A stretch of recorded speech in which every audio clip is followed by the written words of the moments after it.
everyone, welcome back to our coverage of the Grenke Chess Festival. I'm your host Soumya Swaminathan. Joining me soon is Grandmaster Harshit Raja, and I'm so excited to bring you this tournament because it's the first time that I'm covering a freestyle event. मुझे बहुत मजा आ रहा है. Is this the first time you are watching one?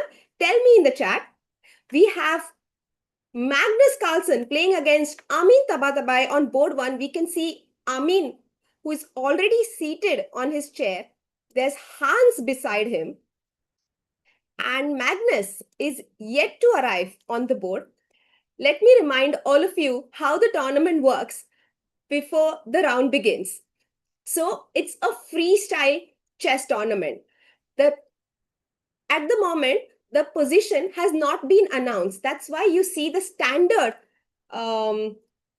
position on the board in front of you. But as soon as the position is announced, the players will rearrange the pieces to the position that is displayed on the screen. It could be any of the 960 positions in freestyle chess, which is the same as Fischer random chess.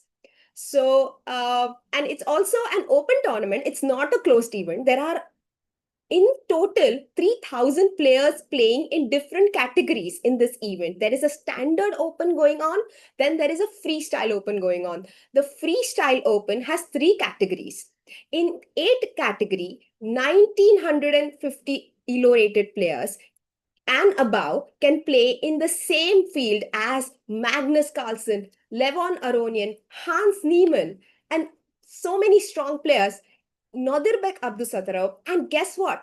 Today, our own Leon Mendonca, who is on 3 out of 3, is going to be paired against Hans Niemann in the 4th round. And there we have Magnus seated on the board. So he removes the pieces from their usual starting position because the players are getting ready for the position to be announced. As soon as the position is announced, the players will get a few minutes time to arrange the pieces on their board, maybe only a minute or so, and the round will begin immediately. This is so that no player gets an unfair advantage of discussing the position beforehand with any of his friends. So imagine you don't get to prepare anything at home, but simply pure chess, and you get to play the game immediately as soon as the game begins. You have to use all your chess skills, all your chess knowledge. That's it. No opening prep. So there's no question of forgetting anything or missing anything in your files, like what happened yesterday in the candidates. So I'm going to read the chat now. Is anyone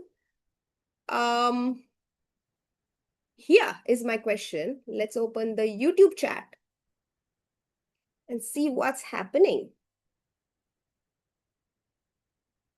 Oh, we have a lot of people in the chat. Hello, hello, hello. सबसे पहले like कर देना stream को so that more people get to know about the stream. It's at 1:30 p.m. IST in India. अभी 1:45 हो चुके हैं actually. But many people might not know about the game beginning so early. So do like the stream, guys, so that more people can join us. I'm really excited for this clash and a few other matches today. First of all, Amin Tabatabai in red hot form. He won the Reykjavik Open only one day before the Grenke Freestyle Open started. So he won that tournament, had a dominant performance there, and is here immediately. And Magnus, by the way, played an incredible game yesterday evening, especially. Did you see that game? The knight A2 backward move with the knight. It's one of the most stunning moves I have seen in recent times. Spark 5010, will Harshit also join commentary today? Yes, he will. It is 10 a.m. in Grenke, in Karlsruhe right now. So some people might be having their breakfast and will be joining us soon. Harshit is in fact in Karlsruhe. So he joins us from the tournament venue every day. So we get to know some insider info as well, who's sleepy today morning, who feels fresh, How do they feel about playing their first freestyle open, etc. We also, oh, there's Nepo on the screen chatting away with Parham Maksudlu. So two Iranians on the top two boards. Let's see, let's have a look at the other pairings. Oh, we have two Uzbeki players playing against each other. That's Nadirbek Abdusadarov with the black pieces paired against Wokidov Shamsuddin, who was also a part of the Olympiad gold medal winning team in 2022 in Chennai. So, two good friends there, I suppose. There's Vincent being paired against Murzin Volodyair, another amazing talent from chess. Um, Vincent won his game against George Meyer yesterday. He had to put up an amazing defense against George's attack, but he managed to do that. Arey, hi Neeraj. Hello, great to see you in the chat. Which person I would your chance says which person, I don't want to read out the word you mentioned, eats breakfast at 10 a.m. Some people actually miss it. Do you know that? A lot of chess players, in fact, have a habit of waking up late because they see chess late into the night and have a completely different sleep timing as opposed to the usual Indian sleep timing we follow, where we wake up really early for school and continue with that for the rest of our lives. What about you guys? Do you guys wake up early, wake up late? Do you usually have your breakfast, skip it? My husband, for example, skips his breakfast very often. I am such a big breakfast person. I mean, and almost never will skip breakfast unless I just woke up late. Oh, I think the position has been announced because I see them adjusting the board. So let's refresh our screen. Maybe we have it. No, we don't have it yet, but we will get it soon. About the pairings, Amin Tabatabai is playing Magnus Carlsen in round 4. They both are on 3 out of 3 points. Some pictures being taken there. No selfies today. Did you guys see Magnus' second round opponent, Alua Nurman, taking a selfie with him? Did you see that video? It's there on the channel. It's very sweet. And there's also a short interview of hers. Oh, and there's handshake. The round has begun. Why don't we have the position on the screen? Producer G, is there a delay? Yes. Yes. Maybe. Oh, it's The king is almost the on same D1? position. Yes. That's what confused me, Harshit. Welcome. Hello, hello. No, It's but I all. don't think this position is allowed. Are you serious? Something. It's on D1. I mean, I see on the screen as well, How is on it their possible? camera as well. How are you doing, Soumya? I'm doing very good, Harshit. What about you? Did you have your breakfast or not? Yes, I just came back from having breakfast. And So, yes, tell me. no, no, you tell me, what's up? No, I slept really well actually today. Mhm. But now it's time to follow round number 4. Hanji. And for all of you joining in, it's almost the same as standard chess, the position on the board, except the positions of the king and queen have been reversed. So ये mistake तो हमने बहुत बार की है chess में. We are used to playing this position, है ना Harshit? We are used to playing this position. It's Bonk But Cloud. No, it's this. What is this? Like Queen H4? do you know this rule, by the way, Harshit, that if you by mistake keep the king and queens reversed Okay. in the beginning of the game in standard chess, and your opponent or you don't object for the first 3 moves, Yeah, you have then to you have keep to playing that. continue. Yes, you have to continue playing that position, even though it's an illegal position to begin with. It's the And you most absurd rule in chess, according to and me. I think once I was playing a tournament in India and I Hmm. got late. So like I came to the round a bit late.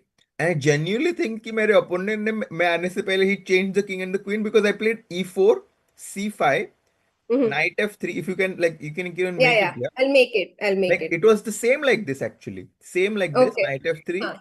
d6 or Huh. knight c6. Sorry, knight c6. D4, cd4, and knight d4, and he just took my knight. Yeah, and I'm like about to take it, and then I see king hai. I said, what? What is happening? And then I called the arbiter, and it has already been 3 moves, if I'm not mistaken. Yes. So I was unable to. So I just lost a piece, and I lost the game. This was in the US, I suppose, where you bring your own board and pieces as well. So he must have just wrapped it up and gone away. Yeah. Bye bye, Tata, bye bye. Oh, by the way, uh, have the game started? Because the Yeah, clock the has games have started. started.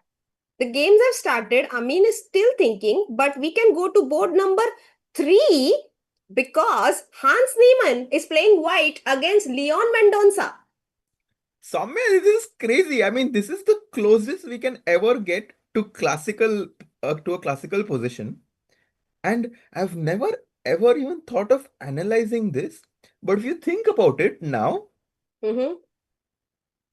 no, short castling is not going to be king on b1. Short castling में still king c1 पे ही जाएगा. हाँ हाँ वो तो है. हाँ. I thought king will go to b1, but no, yeah. So, the position of standard chess, I just checked it, is 518. ठीक And है? this is Nine, 519. हाँ, perhaps. That I don't know. You know about it? Yeah, yeah, yeah. Okay so the कल ही हम बात कर रहे थे इसके बारे में ना कि अगर फ्री स्टाइल चेस में स्टैंडर्ड चेस पोजीशन आ जाए तो कैसा रहेगा एंड यू सेड कितनी कम प्रोबेबिलिटी है 960 पोजीशंस में एग्जैक्टली वो पोजीशन आना बट ये पोजीशन तो आ गई. Crazy.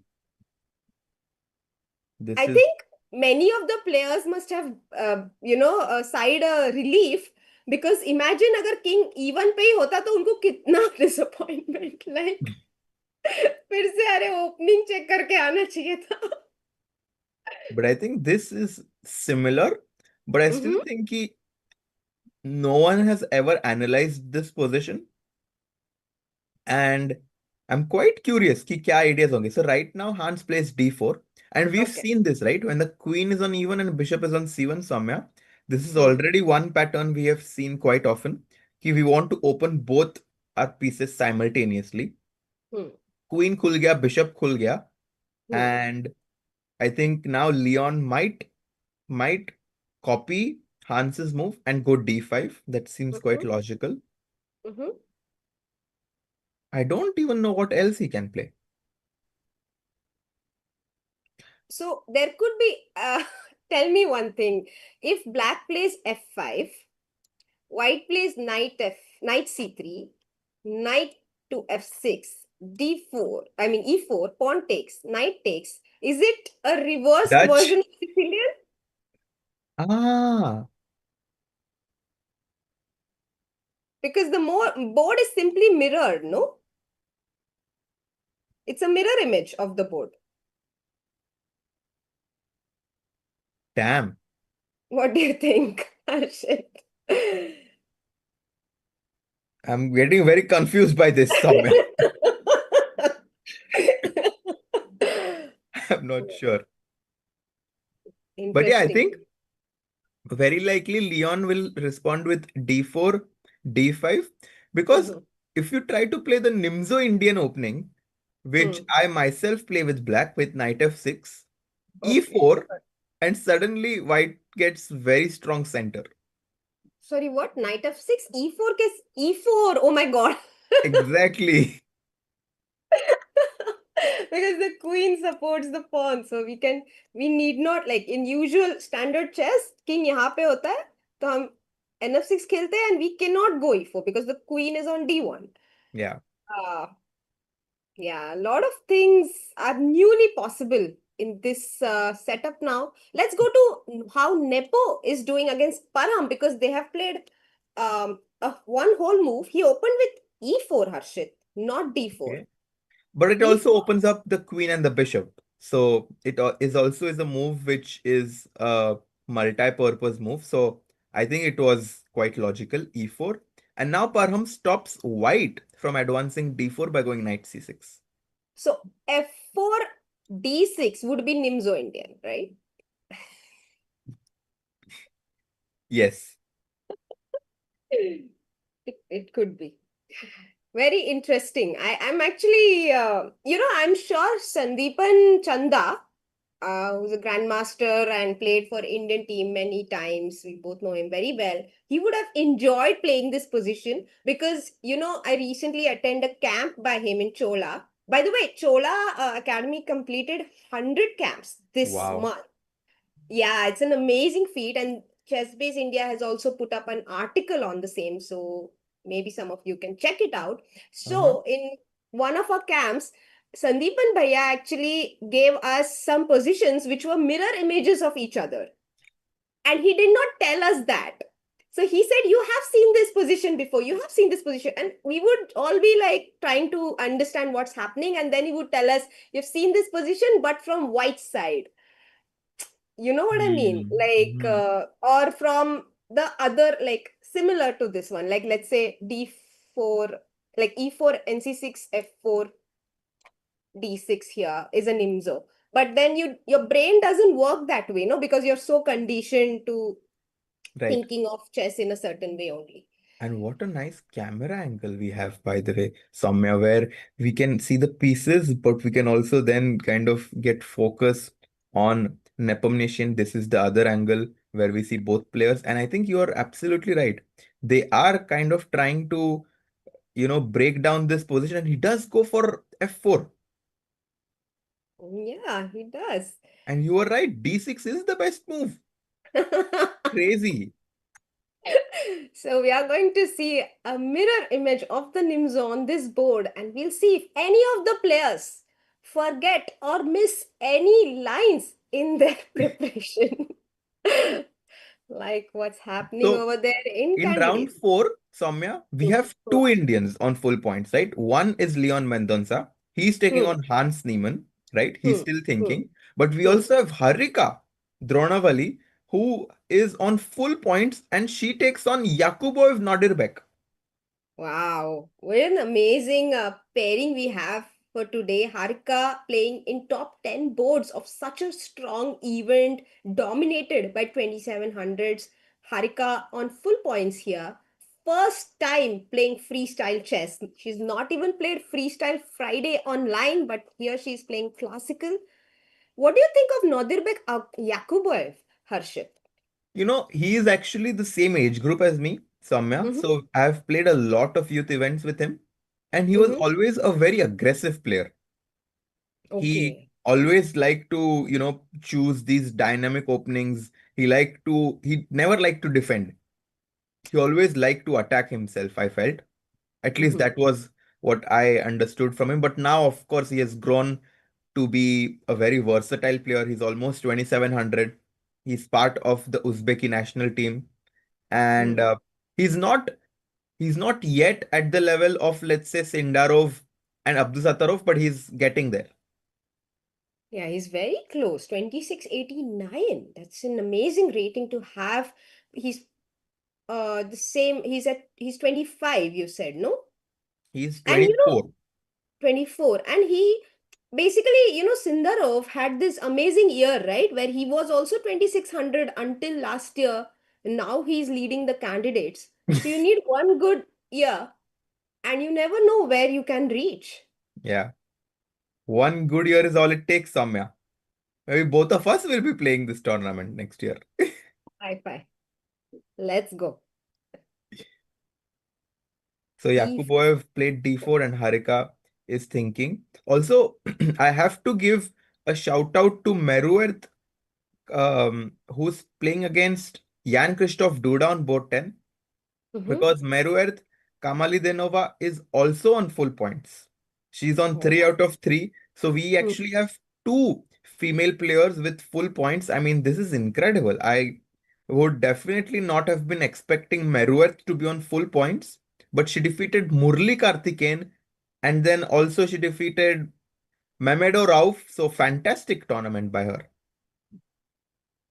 Oh, wow. That's amazing, actually. And Duda is somebody who's been a strong, he's been a World Cup winner in back in 2021, I suppose.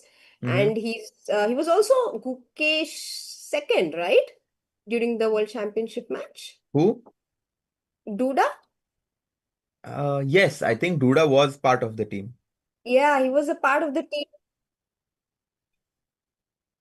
He Uh, was playing some training games. so, Um, so and he's been an elite player for a really long time, but he's reduced playing these days, right, Harshit? actually, you're absolutely right. It has been a while since we have seen Duda.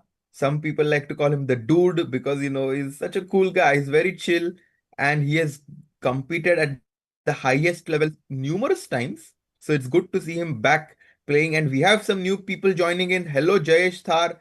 Hello, hello, hello, guys who are just joining in. We are at the round four of the Grenke Freestyle Open, and Magnus is on full points. Hans is on full points. Vincent is also on full points. And do like the stream so more people can join in, and me and Soumya are covering it. Absolutely. Look at Vincent's opponent. Vincent also playing a very talented youngster himself, Volodymyr Murzin, whom we've World met in Rapid so many Champion. World Junior Champion. Kya? World Rapid Champion. Oh my God, Junior Chodo. He's an open rapid champion there. Yes.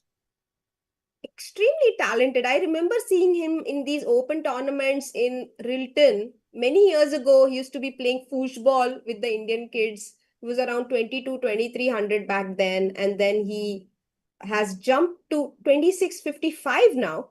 He Hmm. could very well be 2700 in the coming year, right? He has Yeah. that potential. Absolutely. Volodar is one of the rising players from Russia, and he takes on Vincent, who was also one of the top juniors. So I think this is a very nice matchup where we see someone like Vincent who has already been through that stage in the sense that he was a top talent and now he's a kind of top class player. He's top 5 in the world.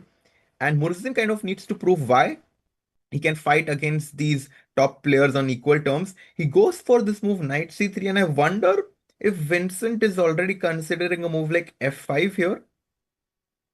And the point Oh, is that after ef5, we might want something like d6. That's a move. Queen h5 check is always an option.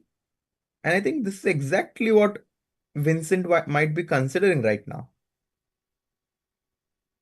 oh. So, I'm just trying to figure. Yes. Hmm.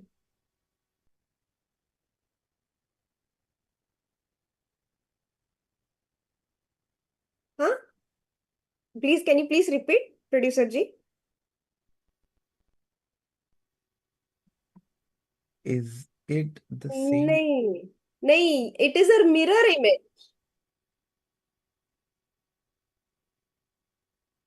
Ah, if you were black, then you, oh my God, yes. Producer G, thoda, it looks like that, but the king is on the same color as, I mean, the lights. Acha. You're But right, actually. You're the right. it looks, yeah, the position is like, actually this position is complete, yeah, it is in some ways similar to when you're playing with black, but the only difference is that you cannot castle short. So you know Hmm. we Hmm. still are going to castle long on c1 and short on g1, so we still have that big difference in this position. Could they hear you, producer G? Ha, so Vivek, our producer, asked an amazing question. Is it the same? It's so confusing to ask this question. But is it is the position on the board the same as if imagine this side that I'm highlighting was black because the king is on a light square. So Harshit explained that it's similar, but basically we can't short castle here because when we long castle with white, the king will go to uh, f8. I mean c1 or f8, whatever you want to call it, and the rook will come to e8 or d1 here. And also we have the first move advantage. Aditi super chat, sorry I'm late, but happy birthday to my Kuchu Muchu. ये क्या है भाई? I Thanks a feel this lot. person is your friend catfishing, Harshit. Yeah, it's quite possible, yeah. Her chat में कैसे आ जाते हैं ये? Yeah, I'm not sure. I have Or no do you idea think, who it is. or do you think you have? There are more of such fangirls, Harshit. Important questions need to be asked today. Why do you think I have a fan base? I don't. We'll see. We'll see. So d4. Sorry, e4, e5 on Volodar's board. I think we'll go to Magnus' board because moves have been made.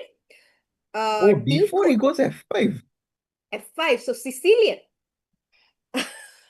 or English, whatever you want to call it, is going to be played on the board. And you see that Tabatabai just made us move knight to C3.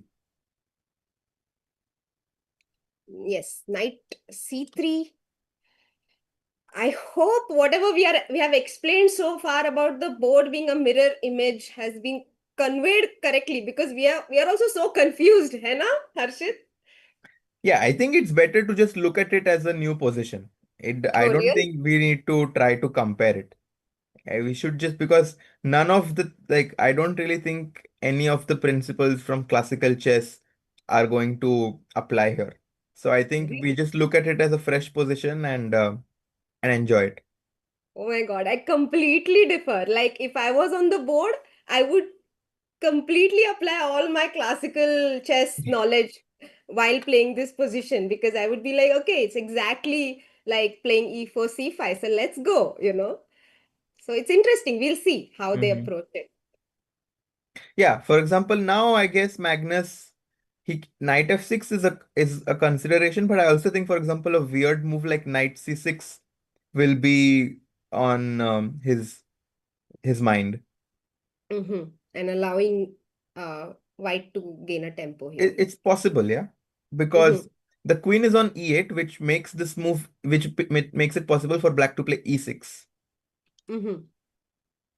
So whenever we push d5, Harshit is saying that we would perhaps overextend because black will have a break with e6. Yeah.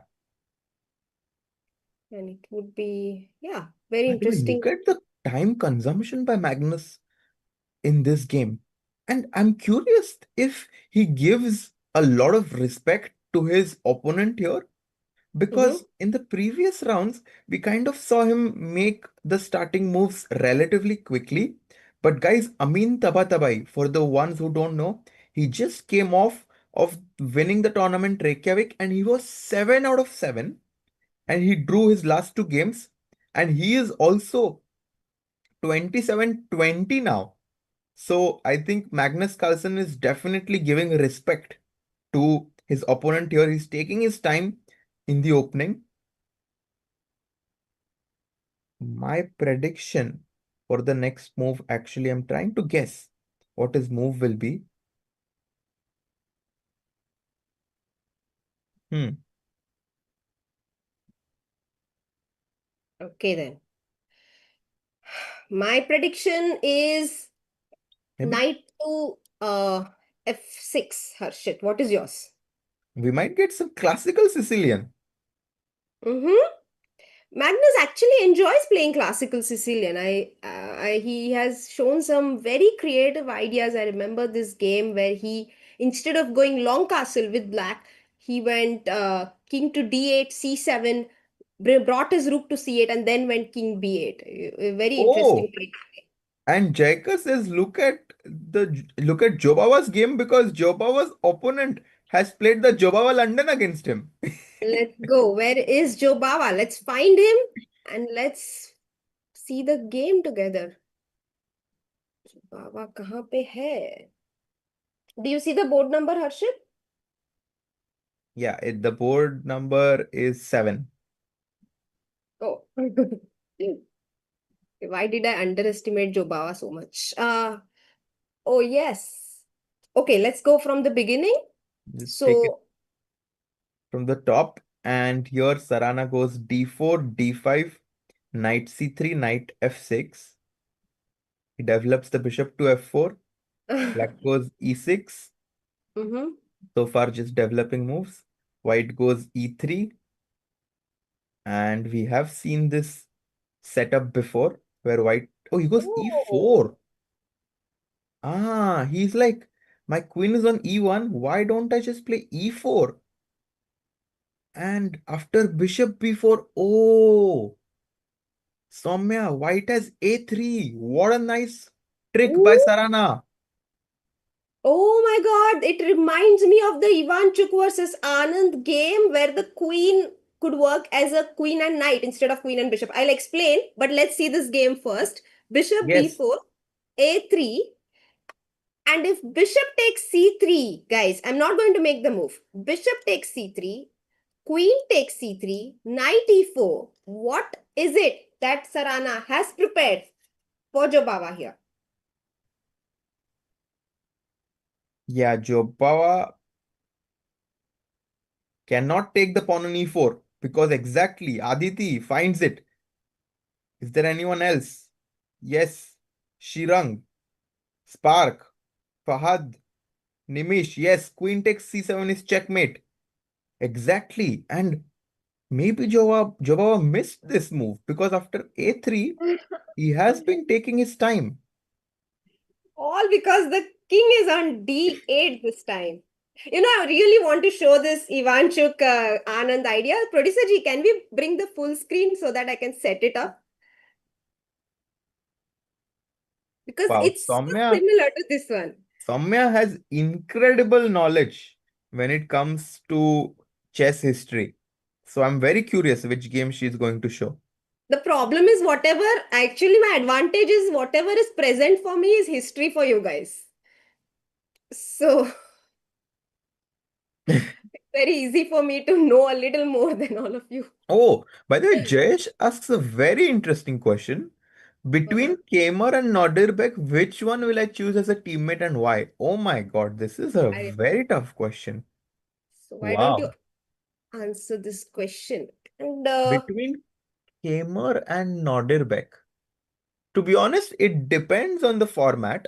So mm, if it's freestyle, I'm actually going to go with Vincent mhm, because I feel like Vincent somehow is able to regroup and remaneuver his pieces really well in this mhm, format.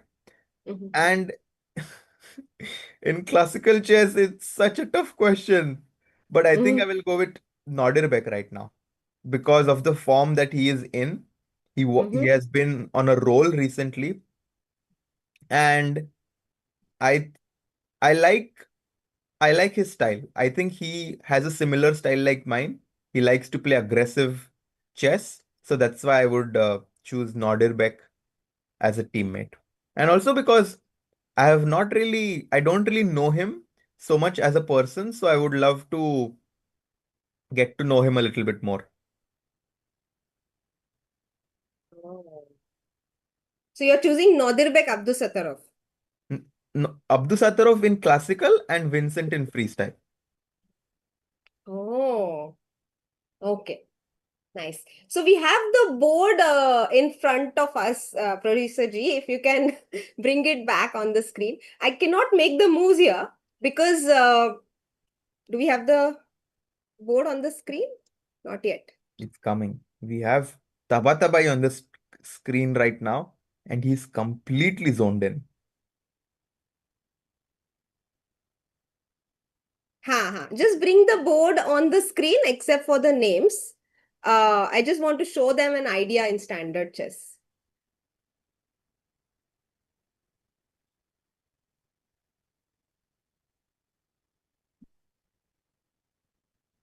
Okay. So, what happened is Ivanchuk and Anand, they met in a tournament, and Ivanchuk was just discussing chess variants with Anand.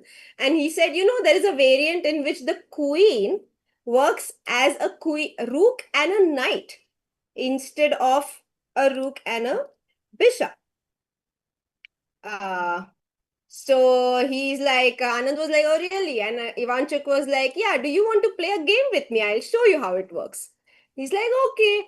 So Ivanchuk is white. Ivanchuk takes white. And Ivanchuk plays the first move, queen to c3. Because the queen now works like a rook and a knight. Remember this, not a rook and a bishop. Anand responded with knight f6. And guess what? Harshit, do you want to guess what Ivanchuk played here? Yeah, he played queen c7 checkmate. Yes, because the queen works like a rook, so he played queen into c7, and now it's a knight on the next move.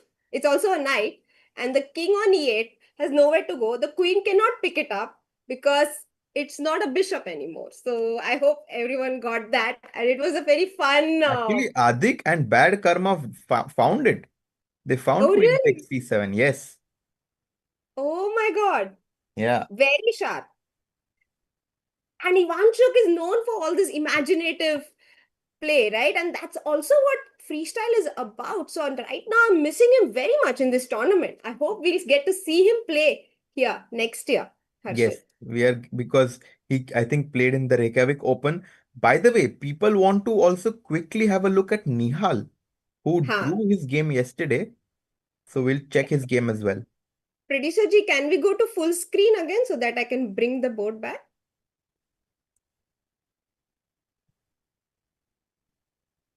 And here we can see actually a lot of similarities like classical chess, which Soumya was pointing out. And I think I was wrong because between the game of Maksudlu and Nepomniachtchi, we actually see this Catalan opening similar to that, where if you go to board 2, we can Yeah. see that he goes for this f5 move, which Yeah. is like We just, don't have the board yet. Yeah.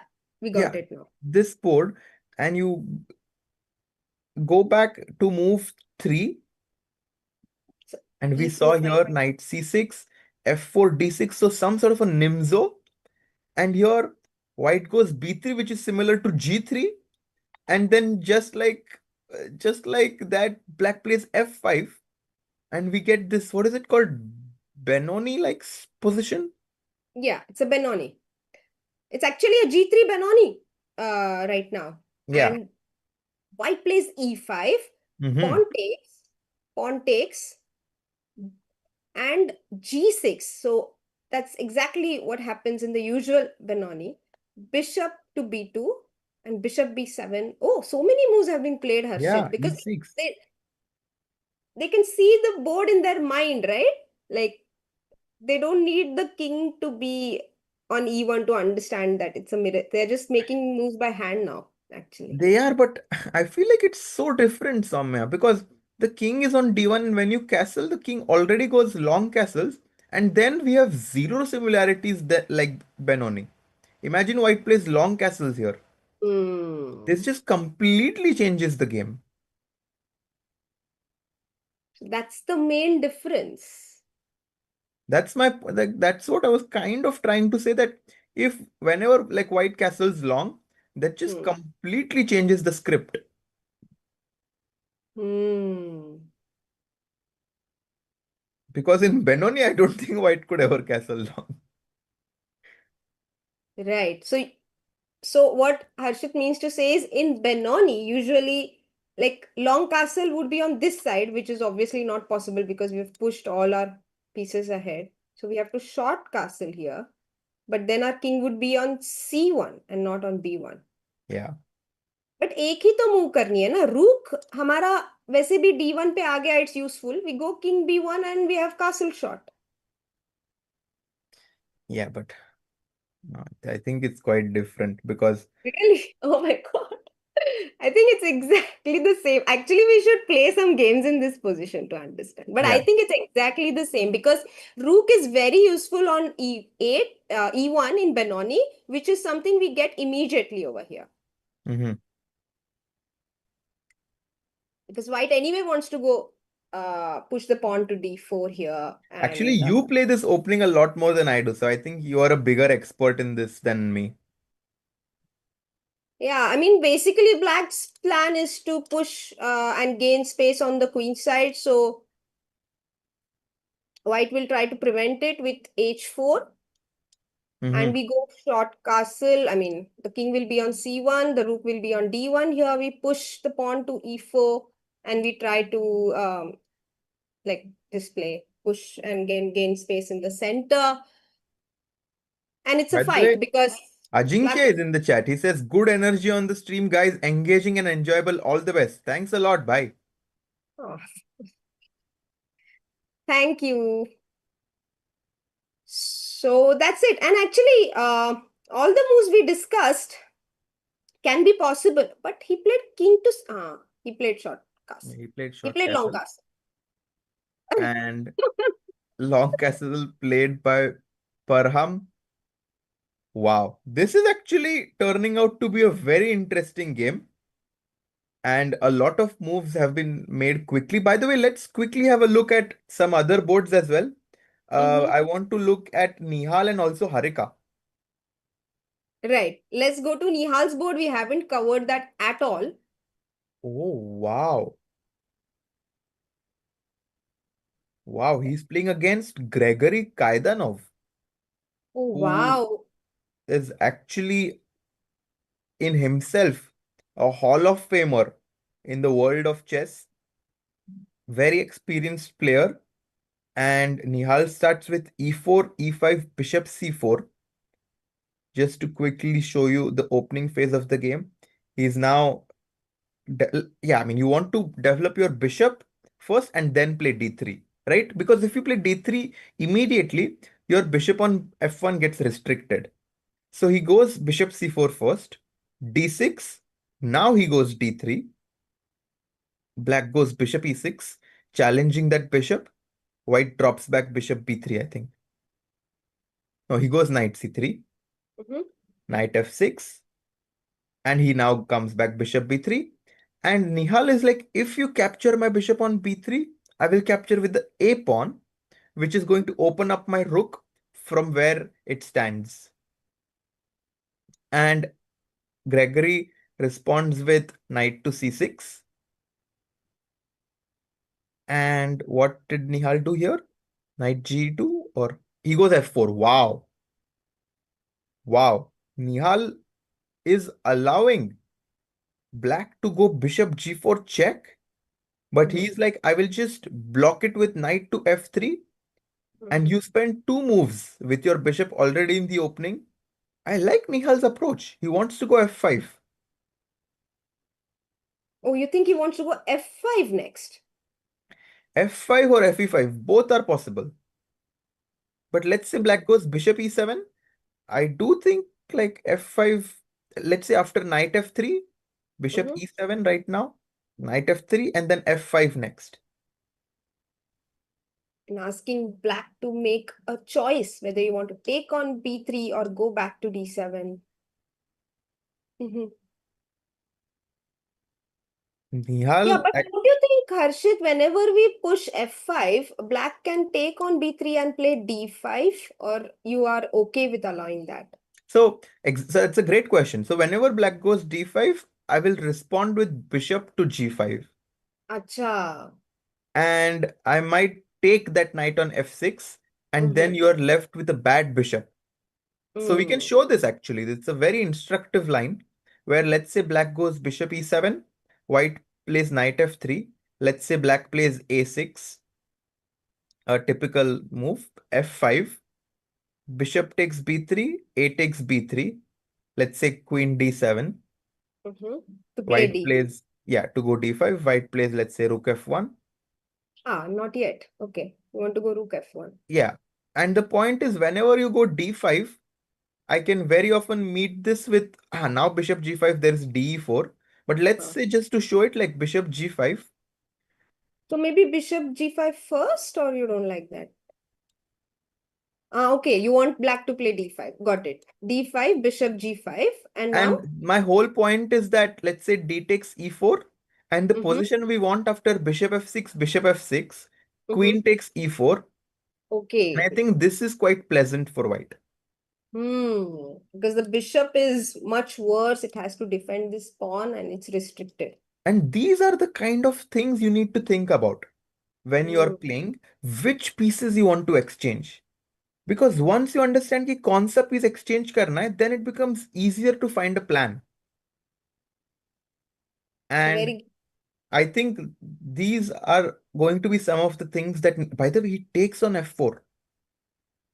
So I think f4, black. Kaidanov realized that he cannot allow f5, he takes. But now after bishop f4, queen d7, knight Mm-hmm. f3, bishop e7, this is the life position on the board.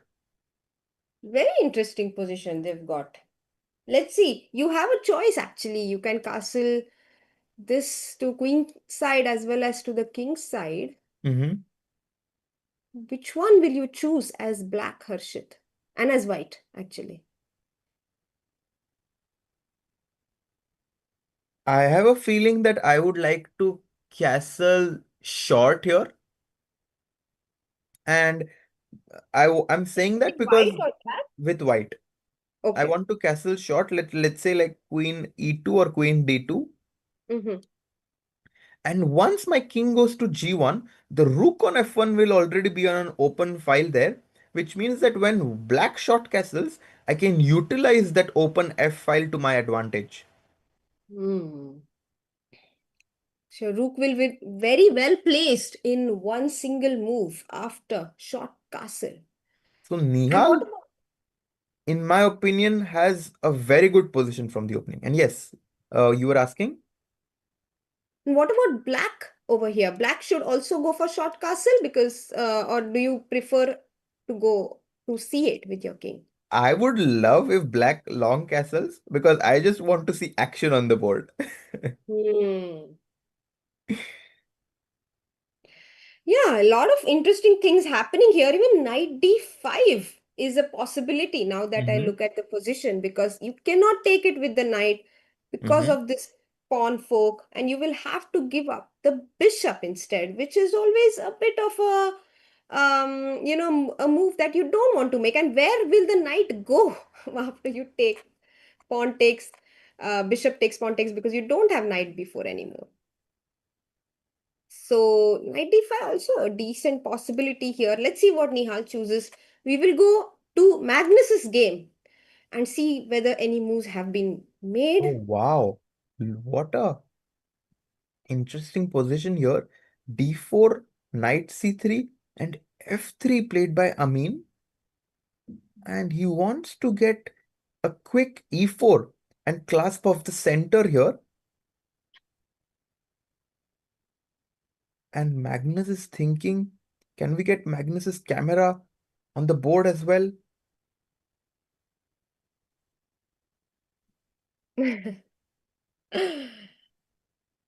Wow.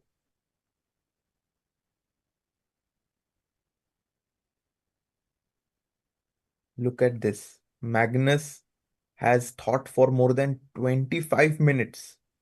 In this position already, you can see Jan glancing over Magnus's board. Very nice camera angle here. Soumya, Oh, my yes. there is a very cool message by Rakshit. He Mm-hmm. was in the chat. Hi, Rakshit, first of all. He says that Peter Heine Nielsen, who's a huge fan of the freestyle, huge advocate, I would say, of the freestyle chess format, says that uh, this is this means that the Berlin d4, d5, which is basically he's talking about it being a mirror image. So d4, d5, knight c3, knight f6, bishop g5, knight c6 is now refuted because of long castle which covers the d4 pawn. Oh, yes. If you know, you know. Yeah, for those of you who followed our earlier conversations, I hope you got the gist of it. So yeah, let's come back to the game. F3 on the board, and you were explaining this position, Harshit. Yeah, I think white is ready to expand in the center with e4. But I think, Soumya, my bold prediction is that Magnus won't be on full points after this game. Oh my God. That's very bold of you because he did score 9 out of 9 in the last edition. Yeah, Oh, let's ask a poll, Harshit. What do you think?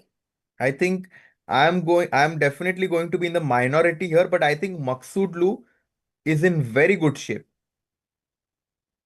He's playing Tabatabai though. Yes, but Maksud Lu is in very good shape. That Oh, is sorry. true.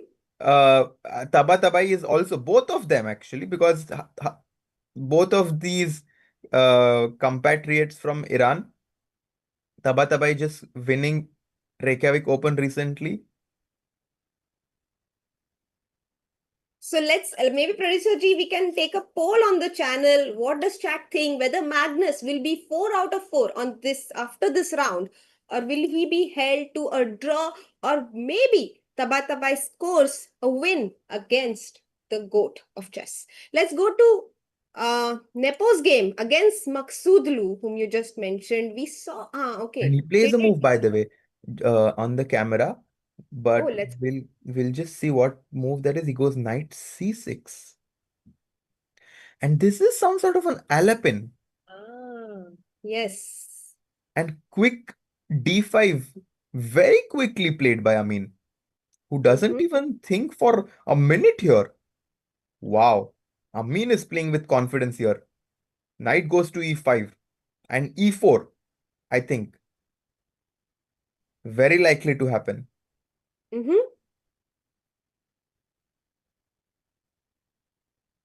And we have the poll, guys. Will Magnus be on full points after this? Exactly, Spark. Exactly. And you can see Maksudlu here, who's looking at his friend's game. Always a big opportunity as well as pleasure to be able to play against Magnus Carlsen,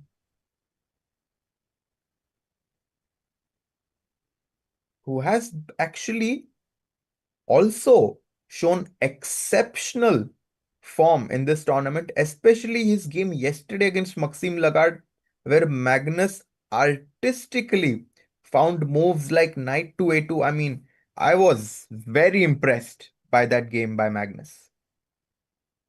Absolutely. He plays bishop to f4. With Harshit. bishop f4 instead.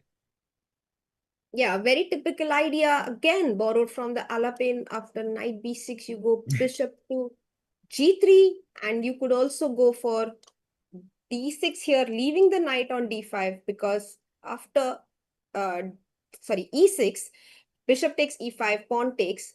You won't be riddled with a double pawn on the e file because you can also always capture on d5 later.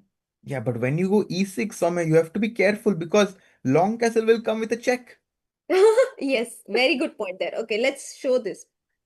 E6, pawn takes, bishop takes, pawn takes pawn, bishop takes pawn, and long castle. And oops, it's a check to the black king, and And some problems there. and you cannot castle when you're in a check. Right? This is one of the most important rules of chess. कि जब भी तुम check में हो, तभी you cannot castle. And you can see Magnus there. I think he is trying to draw similarities from the Sicilian opening here. And the only reason why I'm using these colloquial terms of opening is because, you know, the starting position of this freestyle round closely resembles standard chess. Yeah, let's, for all the new viewers here, we started with this position on the board. You might think it's the same as standard chess, but it is not. This is freestyle, and there is a difference in the starting position of the king and the queen. They have been swapped. They have I swapped think their places. Yeah. my sister has played a lot of games, or my like friends, because they arranged the king and the queen ulta. Yeah, in fact, I think in earlier version of chess in India, I mean ancient times, the king used to be on the same color as he is. I mean, the white square, the white king would be on a light square, whereas the black king would be placed on a dark square. And this is how my grandfather taught me to play chess when I was a kid. And many years later, when I actually went to a chess class, I realized, oh, it's not the same rule anymore. Hmm. So, yeah, a lot of people from India will be very happy to get this position in freestyle chess, I suppose. And you Bishop. will be very happy to see Hmm, what Leon has played, Soumya. let's go.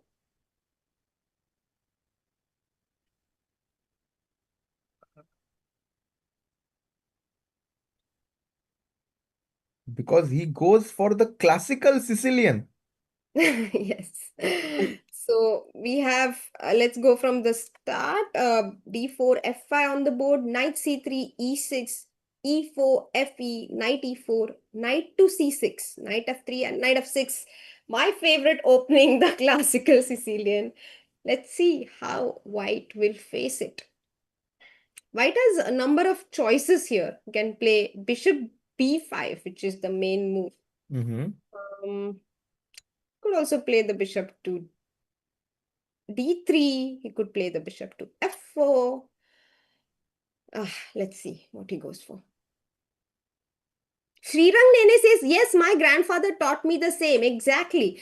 And there was a very good question in the chat, which I hope I find it. Yeah. Uh-huh. Arjun Kakkar 4409. Is freestyle chess itself more difficult to blindfold? Oh my God. Or does it matter? Further, does this particular position become a bit difficult to blindfold? Harshit, please tell us about your experience. I think that it is easier Hmm. to play normal chess with being blindfolded Hmm. because we are used to where the pieces belong. I think Hmm. that because chess 960 is unusual to our mind, it's a little bit difficult for us to memorize it. And I think it's human tendency to remember things which we have seen more often. Hmm. So I think that's why remembering freestyle chess is slightly more difficult. In the meantime, Hans thought for quite a bit of time, and he goes for bishop to g5, Hmm. So pins the knight people, on f6. bishop e7 is almost the only move. Maybe Leon is just oh, no signal apparently. But we will get it back. Crazy. Uh Karlsruhe Karlsruhe का weather कैसा है वैसे हर्षित? I see that you are streaming from your room today, not from your usual studio. Yeah, actually, I woke up a little bit late today, actually. So then I thought that if I go for breakfast and then to the playing hall, it will be a little bit late.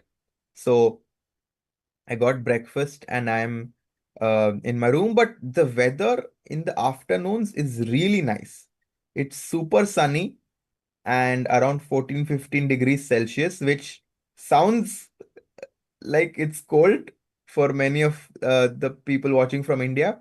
But in fact, it's quite nice. You only need a jacket, right? You don't need any other like Yeah, cap or muffler over there yeah. in 50.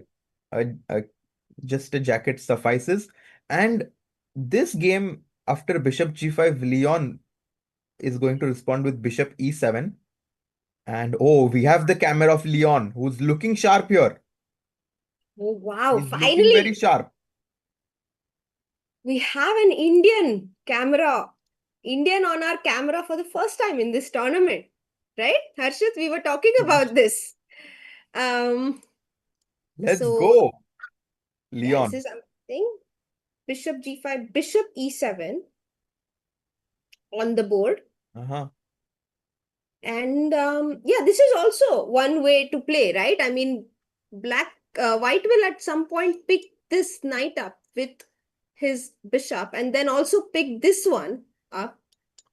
I mean, this is an idea I have seen in the classical Sicilian where you give up both your bishops for a spoiled pawn structure and play against uh, the deficient pawn structure as well as the weak king, which will remain in the center most probably. But I will say this, that Mm-hmm. this position gives Leon very good chances, because I feel like in freestyle chess, Hans has a lot of experience. He has played the Grand Slam tour, Mm-hmm. and he has played against the absolute best in this format. And since this position gives Leon some familiarity from normal chess, I think he can use that to his advantage. Hmm. It's a very good point. So right now they're almost even though in freestyle Hans has way more experience than Leon because it's so close to standard chess, their strengths might not be as different in this particular position. Exactemo. Must. That's a fantastic point there. This is not Oh, and C1 long but castle. Naka. Wait a second. Long castles, Mm-hmm. and already I can see some ideas here. I can see Okay. some concepts like knight b4 and queen g6, but I guess it's a bit premature.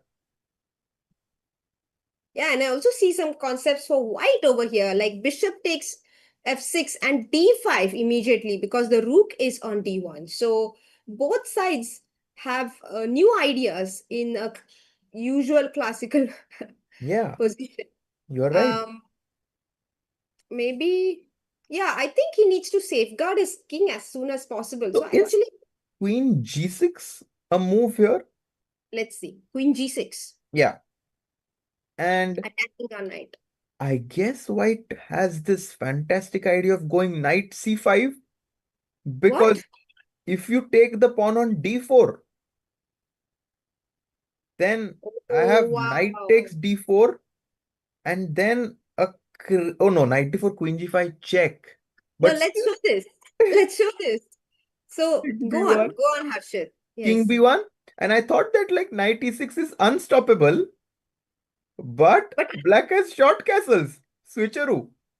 oh, yes, short castle, a fantastic move. But chat, what happens if I simply pick up a piece? Knight जा रहा है, मैं short castle क्यों करते बैठूं? Why can't I pick up the knight on c5 with my queen? Yeah, that's the Let's answer. go.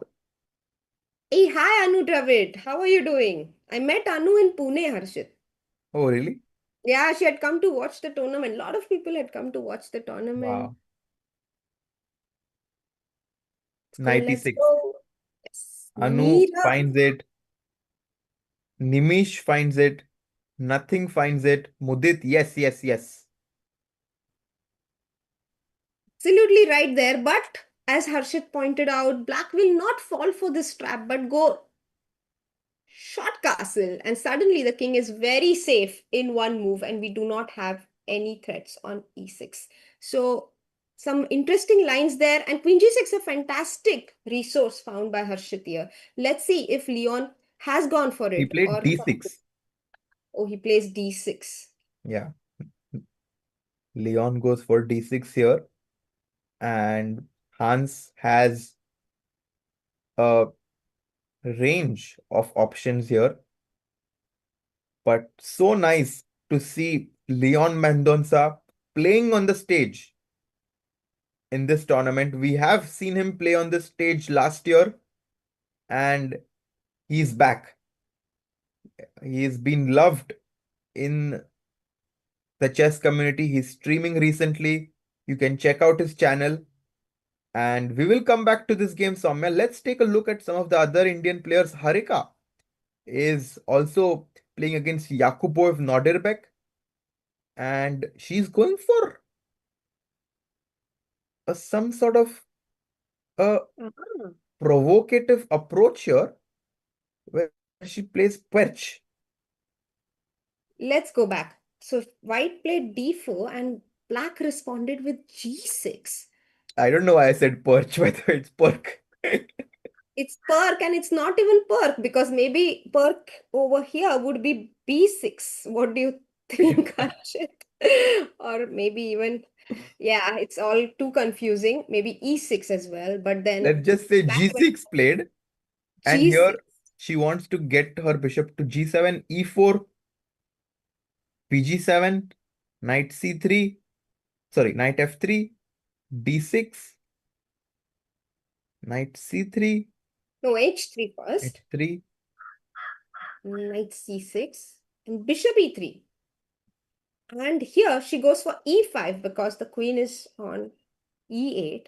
Mm-hmm. It's white's turn to make a move. Only five moves have been played, and this is one unusual uh, factor in freestyle chess that I haven't noticed as much in standard chess, which is the time consumption by both the players in the first 5 or 10 moves. Over here, only 5 moves have been played. Nodirbek Yakubayev has already consumed 30 minutes on his clock.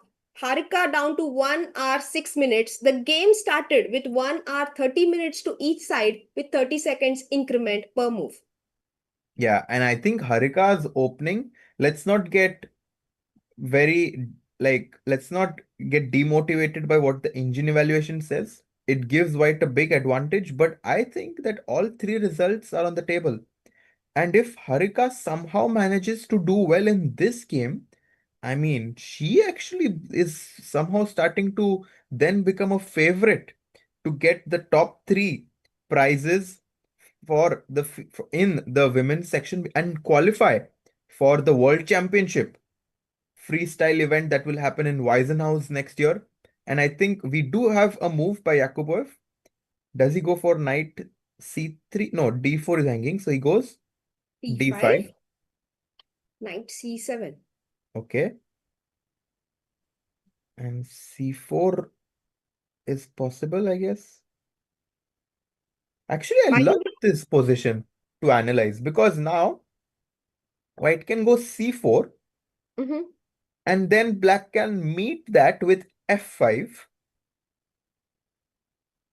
hmm. And after knight c3, there is some crazy tactics. Oh, wow. Oh, my goodness. Soumya, I have a Mhm, question, a slightly mhm, difficult question for everyone, okay?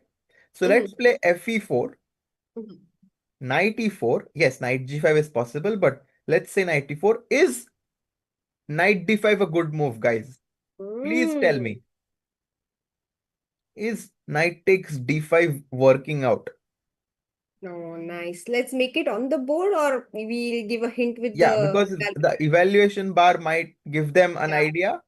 So yeah. is knight d5 a good move here? Is it a free pawn?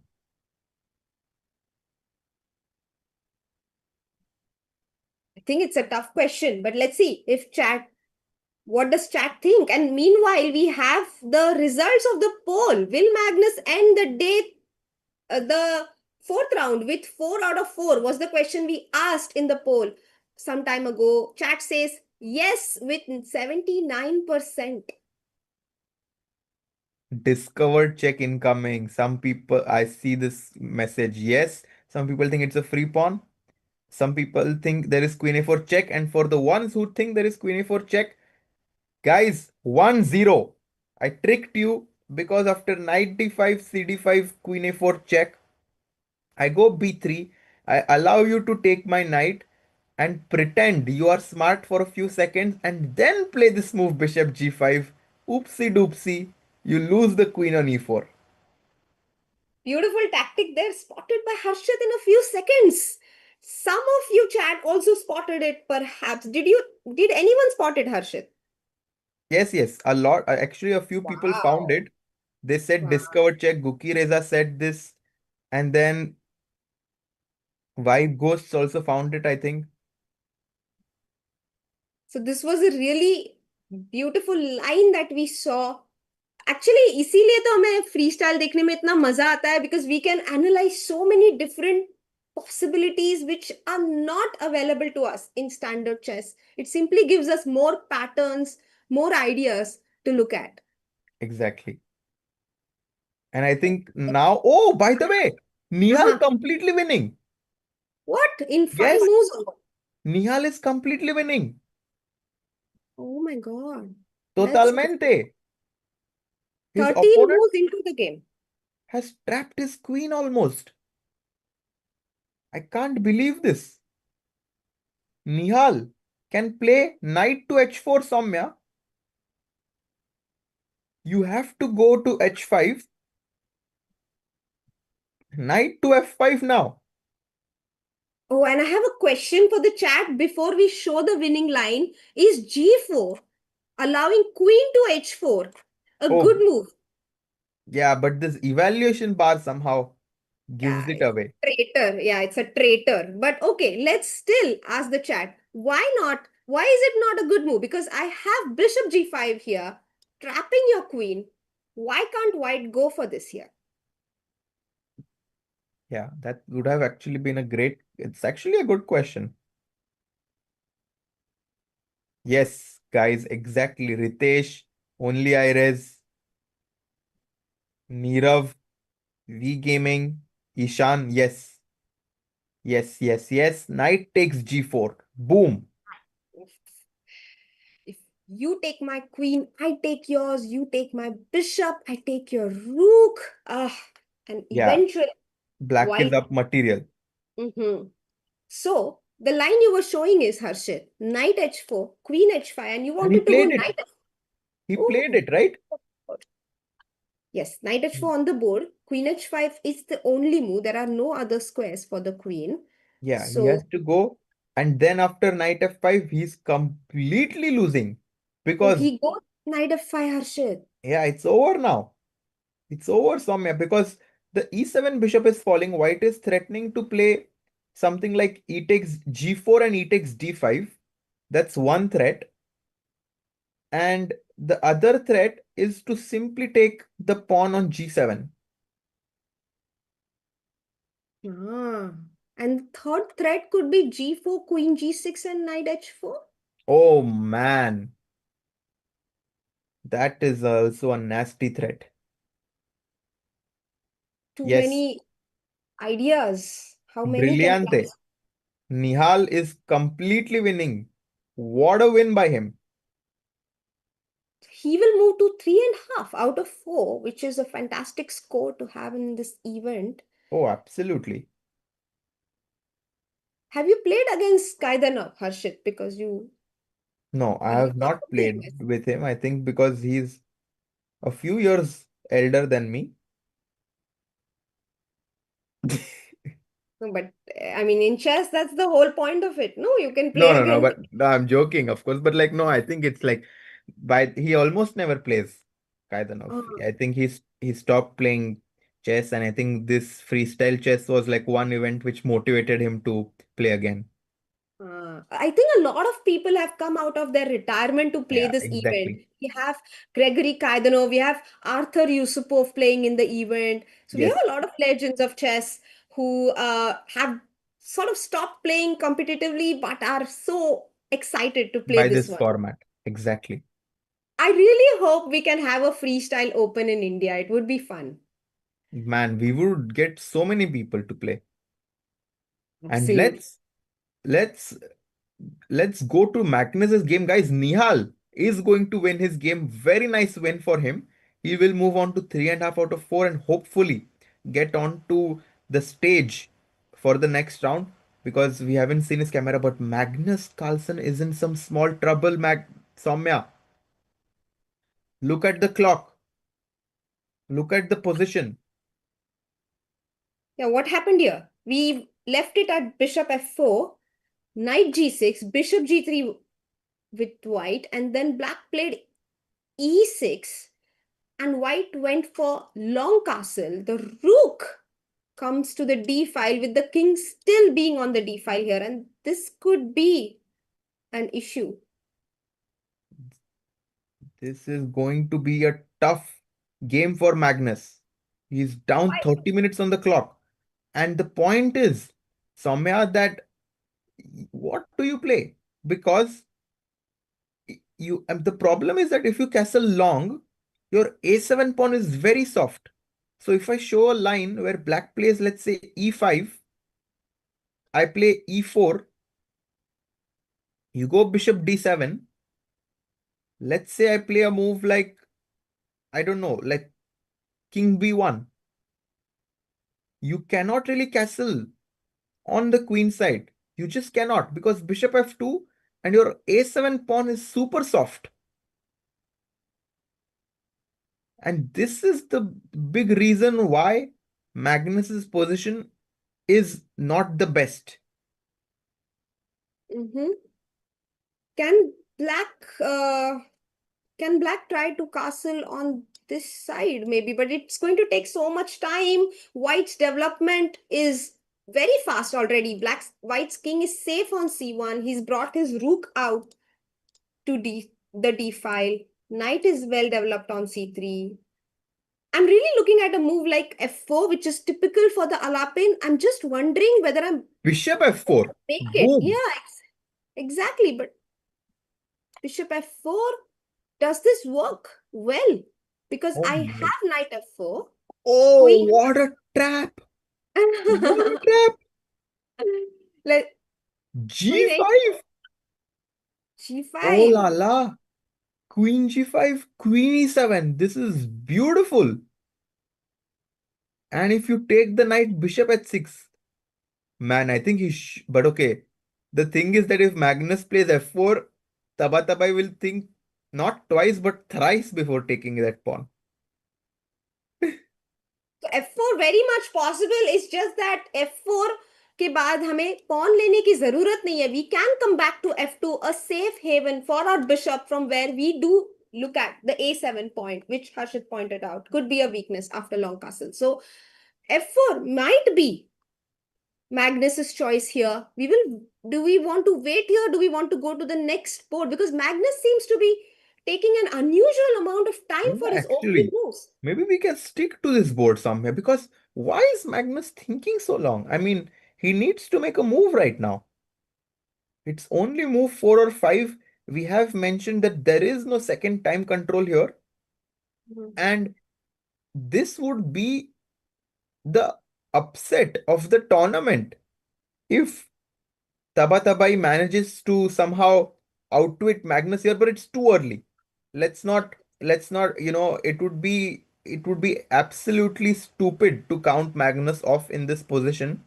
You know, there are so many videos of Messi magic on Yeah. YouTube where he is like, surrounded by two, three defenders, and then suddenly he nutmegs one and then he moves past the other, he feints left, he feints right. I think Magnus is thinking about a way to kind of unravel from this difficult position here. He might just castle short somehow. Mm-hmm. Castle king going to g8 will take him at least 1, 2, 3, and 4 moves. So that's I mean, yeah, it is possible, but it's a far away possibility. Um, so f4 is one move we looked at. What else, Harshit? Maybe knight f6. You want to develop your pieces, Yeah, knight f6 makes sense. and will white play e4 or will you take on e6? Let's see here.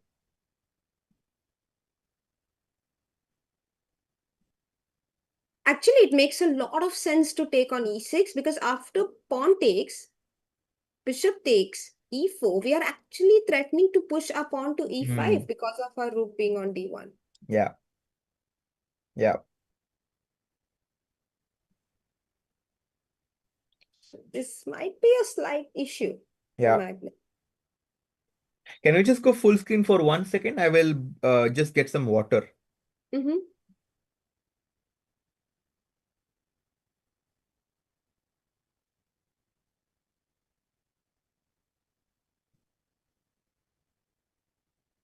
Magnus. Huh? Okay. It's a very good view. Magnus not very happy with his position. He wanted to make a move. He hesitated, looked away, fidgeting a bit with his fingers there. Not sure. He plays F4. He goes He for plays it, F4. yeah. He plays it. And Tabatabai, I think, already knows that he cannot take the pawn. He just comes back bishop f2 immediately. Mm-hmm.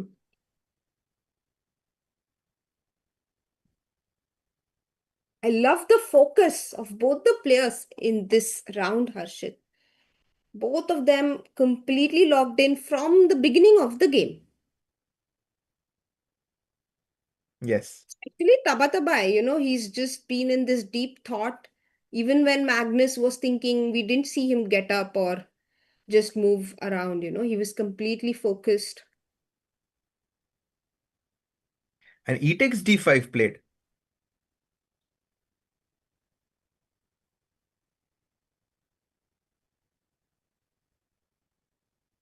I guess knight takes d5 is logical.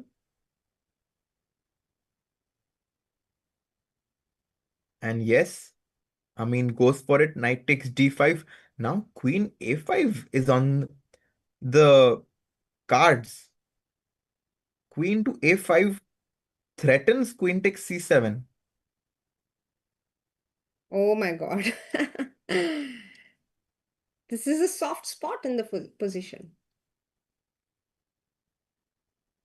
Yeah, look at this, Vincent.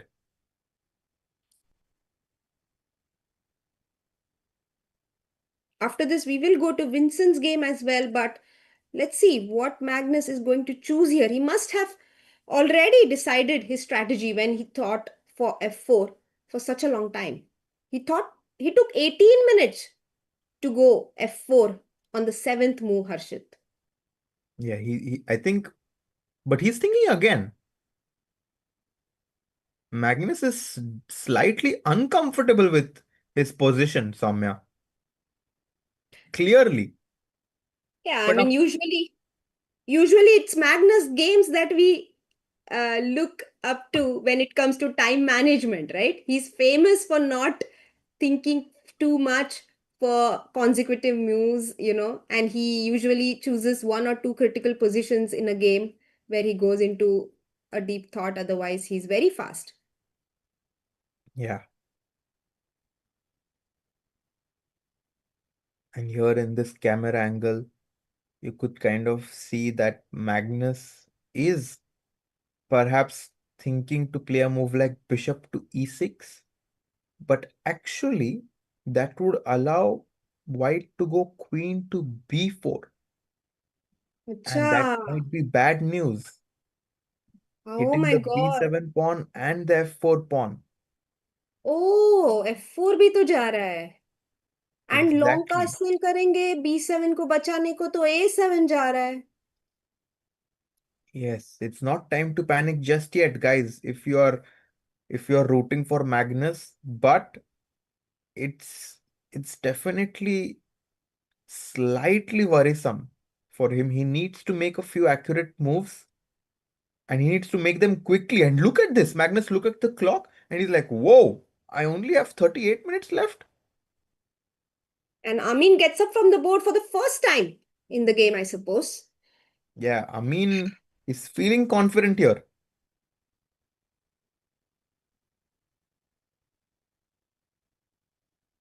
Malik Rimzan says, nice to see 2017 Magnus face back giving me some good old vibes. Oh, was this the same hairstyle that he had back in 2017? What are you hinting at, Malik? He did have a mustache a few months back, but he has grown out his beard, Magnus. And you can see his opponent coming back to the chair on his seat. Vincent is also walking in the background there. Let's see what Vincent is up to, and we'll come back to this one, Harshit. Vincent is playing Volodymyr Murzin, he's been roaming around a lot, so I'm really curious what's happening in his position. Queen has come to g6. Yeah, the queen has come to g6. Black has a bishop pair. And I think Vincent is quite happy with his position. So, okay, the g2 pawn is clearly hanging. We need to save it. There's queen to f2 played. He goes queen f2, but Soumya, in these positions, quite often, Mhm. white has to play this move pawn to g4, which seems counterintuitive because it weakens our position a little bit. But the point is that we want to meet h5 with h3 and just completely close down the position. When the queen was on e1, you mean? Yes. So let's say if a move back, I think something like g4 would have been a decent option H. because h5 we meet it with h3, and this is a very typical idea of placing all of your pawns on light squares to kind of restrict our opponent's b7 bishop. Mm-hmm. So I am honestly a little bit surprised to see queen f2 because this means that black does have the option to play h5 himself. Ah, preventing the g4 idea once and for all. Yeah. So this is how I would kind of break down this position in the last few moves. Vincent can also. Oh, by the way, he just goes f5 for what? Wow. Vincent. f5. Yeah, and that's another move that g4 obviously g4 was trying to stop, and now Vincent is like, you gave me f5, thank you very much.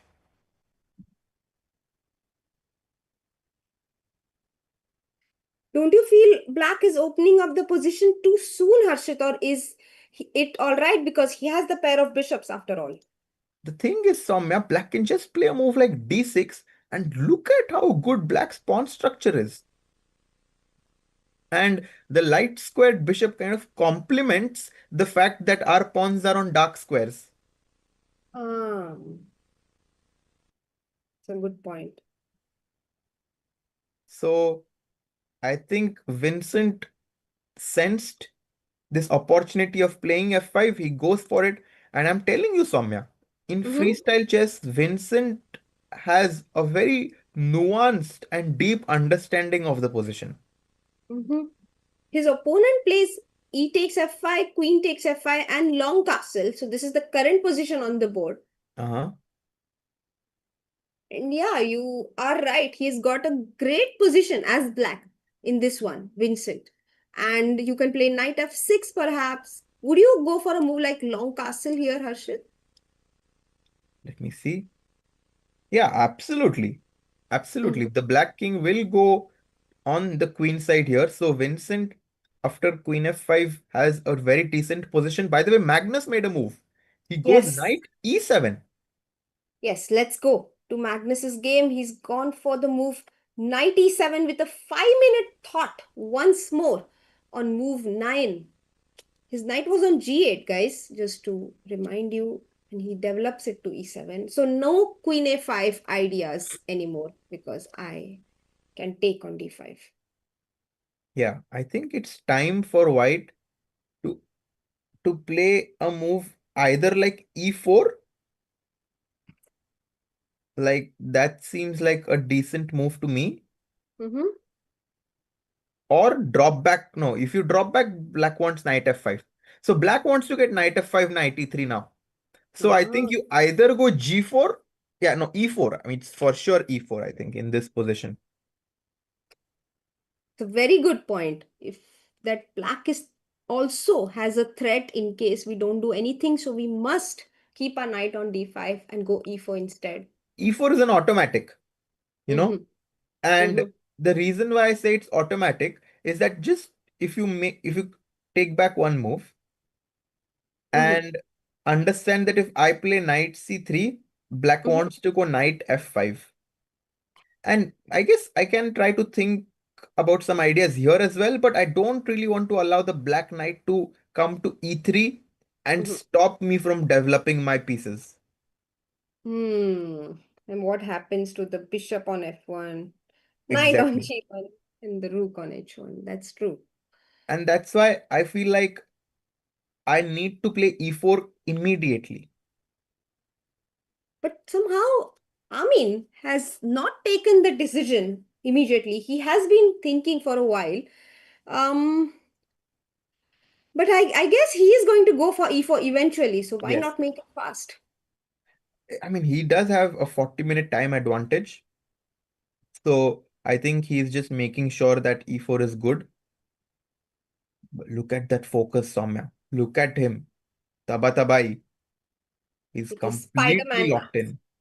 Yeah. Yeah. Do you often make a mask while thinking over the board, Harshit? What is your usual thinking To pose? be honest, I don't really like touching my face. Oh, I don't think we have you on the screen. Let's get Harshit's camera on the screen, producer G. So I feel like I don't really like touching my face actually.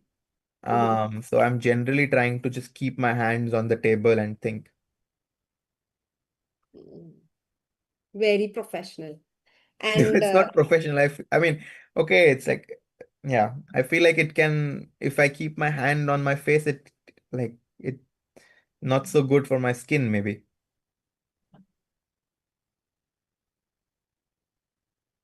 nice. Priorities. Hashtag priorities. Guys, how do you think over the board? Maybe you can share with us in the chat. Do you make a mask? Do you also think like this or keep your hands on the board? Are you also conscious about not touching your face? By the way, when Amin was thinking like this, someone is Uh, like, why are they peeking at the chessboard? I think this is a fantastic pose. Unfortunately, because of the cameras, you can't do use this hack anymore. But this is a fantastic pose if you just want to take a nap and don't want anyone to know To about it. notice. Yeah.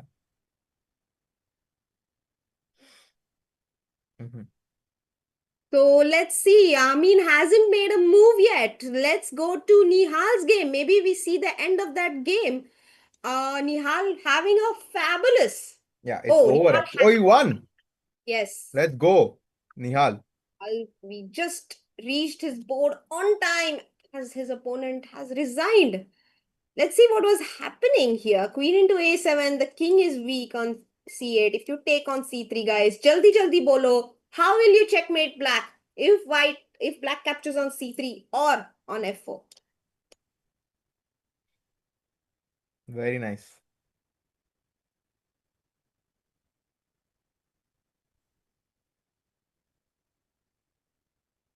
Yes, looks like everyone has had their lunch.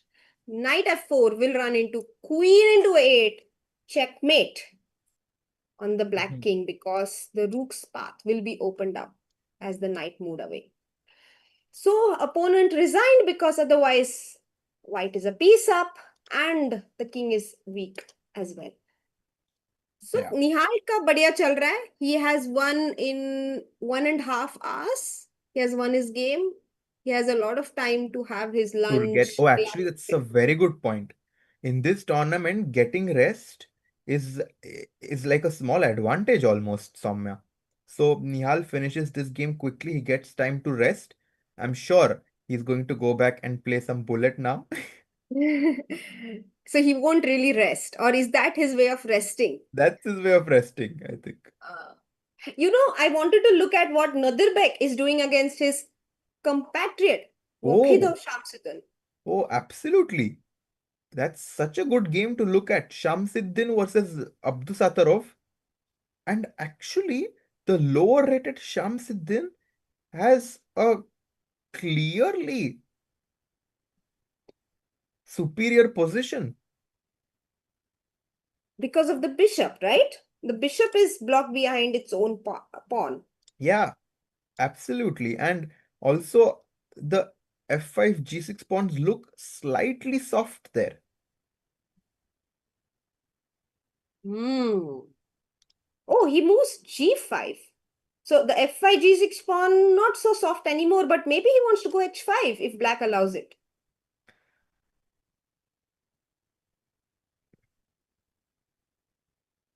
Yes, I somehow feel like I would wait a little bit to play g5. Mhm. But he did I go for it. He played it? Oh, he Huh. played it. Because I feel like somewhere like it looks really good for white, but the problem with the with g5 now is that let's say black plays h5, and yes, white has this symbolic advantage of having a better bishop, but is it enough to win? I'm not so Oh. sure. So why we are calling this bishop better than this one is because the center pawns are on the color opposite to the square of our bishop in case of white, while on the same color as black's bishop. So that's why black's bishop is restricted by his own pawn while ours is free. But what Harshit is saying is that even though ours is free, it is still restricted by black's pawns on the light square. So is it being free may not be the only advantage. It also needs to be efficient. Is it efficient in the present position? Is why Harshit's question here. Yeah, It's a good point, actually. the But only हाँ बोलो, if we if we get a get a knight to knight to, e5. hmm, I read your mind there, Soumya, but then we just take, I guess. And uh-huh. then the question will be like, what do you recapture with? Uh, like, I feel, but yeah, obviously, the good thing for Shamsuddin is that he can never lose this position. Hmm. Like, Shamsuddin can never lose this. He's playing for two results here. So, a good start for him in this game against against his against a person he might be looking up to actually somewhere, right? Like Yeah. if you are playing against your country mate who is 150 points higher rated than you, you're surely looking up to him as an idol. But here he's trying to take down his role model. In fact, there was a nice statement in this chat by only Iris. I only knew three Uzbek players. ये वोखिदov भी Uzbeki है. I thought he's Russian. That's a big issue when there are too many talented people from your country. Maybe you're not noticed as much, but he's after all 26, 41 at a very young age. So very strong player, also part of the Uzbek Olympiad team, which won the gold medal in Yeah, Chennai. exactly. And there is a question, Jayesh, what is your whole day routine and your food routine also while in any tournament? Hmm. Um, Soumya, what about you? अरे तुम बोलो, अभी तो दो tournament खेल के आए. Maybe you can tell us your routine in those two tournaments, Munster So, and which was the other one you won, Harshit? Houston Open. Houston Open. Okay. So, I'll actually say this that when I was in Houston, I was Mm-hmm. hosted by my students. Uh, Mm-hmm. their names are Arjun and Akash, very young players, like 11 and 12, 13 years old, I think. And I Mm-hmm. stayed at their house. They were so nice, Soumya. Hmm. They took such great care of me, and they always took me to the playing hall. They had like these small protein bars and banana which they gave me to take during the round. Hmm. And I almost did not prepare at all for any of my games. Hmm. I was just waking up and then going for a small walk or playing some basketball, Hmm. and I was just trying to trying to be in a good mood. And Hmm. for me, I am one of these people that if I am in a good mood, I can I can play really well. And in Munster Open, I was preparing a little bit. I was checking my opponents' games. So I used to download my opponents' games and then try to decide which opening to play. And a funny story is that I went to the board i- in one of the games and I could just tell that my opponent is very well prepared somehow. Like I had the feeling कि मेरे opponent ने बहुत prepare किया है. And then instead of playing e4, the first move मैं board पे गया and I played d4 the first move and I just wanted to see his reaction and he was unhappy. I'm like, yes. So you're very good at psychology, reading your opponent's body language. Yeah, like I can kind of sense who's like, who has come to the game prepared. उनके चेहरे पे दिख जाता है ऐसे एकदम पढ़ाकू बच्चे होते हैं ना Uh, जो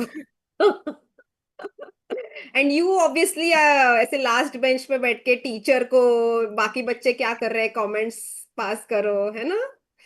exactly.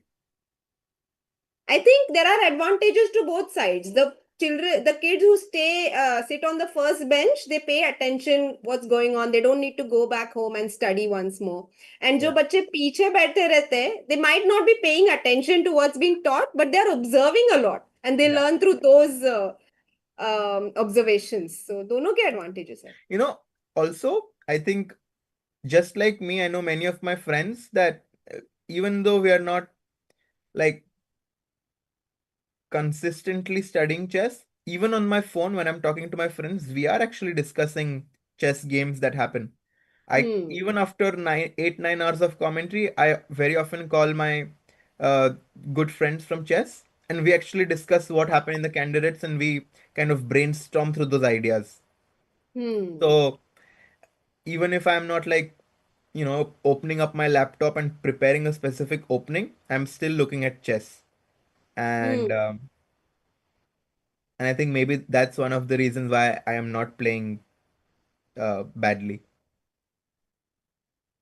Your brain is sharp. By the way, talking about a sharp brain, Wokidin does go for the knight e2, knight g1 idea, but I'm wondering if black can actually go for this rook e4 exchange sacrifice. Ooh, He has played a5 though. Maybe after a5, maybe knight g1 and now rook e4. What do you think of this, Harshit? It's not suggested by the engine, but I'm quite tempted by it, to be honest. I don't like it because it doesn't give black active counterplay. Mm-hmm. But what if I take? So you're going to take or you're going to leave the rook on e4? I mean, let's say I'll go knight f3 and then I will take. Acha. Knight f3. So you want to go to e5 with your knight. Exactly. And And generally, I think sacrifices would work if you get a mhm, lot of activity. And here I simply don't see that for black. mhm. So let's say if my queen was on g7, but even then I wouldn't have तो this rook queen d4, a2 right? पे होता तो चल जाता था. Nahi. No, I'm just wondering how to counter the knight e5 idea. So the problem is, what Harshit is saying is you won't take on e4 immediately because the point was you could also take, but then the pawn on e4 restricts the knight from coming to e5 for a while at least. You will actually go knight f3 first and then threaten to take. For example, rook d e8 and now take. Now you bring your knight to e5. Yeah. So I think this game, according to me, to be honest, is likely going to end in a draw, even though Shamsuddin is better.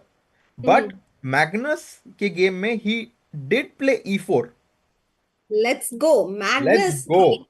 अभी Magnus I hope जल्दी जल्दी move करेंगे because he is down to 36 minutes on the clock.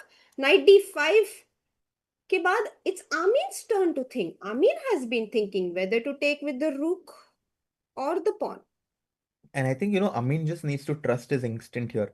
E4, I mean, I think he's considering to take with the e pawn and play this end game where basically he's playing for two results. And the reason we are saying that is because white is much better developed, right? But there is a psychological block, no, about playing the end game against Magnus. Yeah, I mean, that's the reason he has not gone for it immediately, and he would prefer to stay in the middle game, perhaps. yeah. And look at this. Between the queen and the king, there is this small tiny camera behind the board which gives us this view of Tabatabai thinking.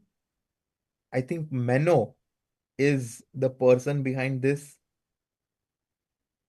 and very nice camera angles that we have been given here. My feeling is that Amin is going to take on d5 with the rook. He's someone who doesn't back down from fights. He loves to play these complicated positions. He has tremendous amount of self-belief. Hmm. Tremendous amount of self-belief.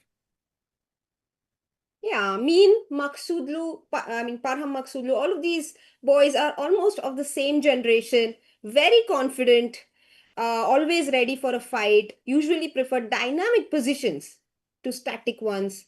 So, expecting, to play Rook D5 as per Harshit.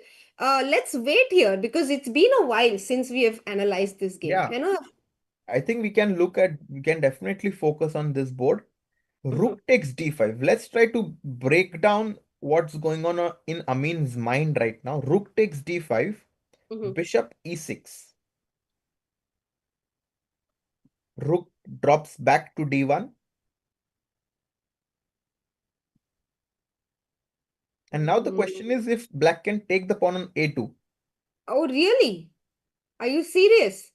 But I know the answer, but he needs to consider it, right? And he takes with the rook. Boom. Oh, you know the answer. I just thought like Bishop A2 was not even a move we would consider, but you would consider it. For a few seconds, and then And reject it. and then Hmm. reject it. Because guys, it's very important to consider a move and then reject it, to not Hmm. consider it at all. Because Hmm. it's possible we are missing something. But here, I think b3 and king b2 and white simply will, you know, trap that bishop on a2. Hmm. He takes on d5 with the rook. And now I'm curious to see Magnus's expressions.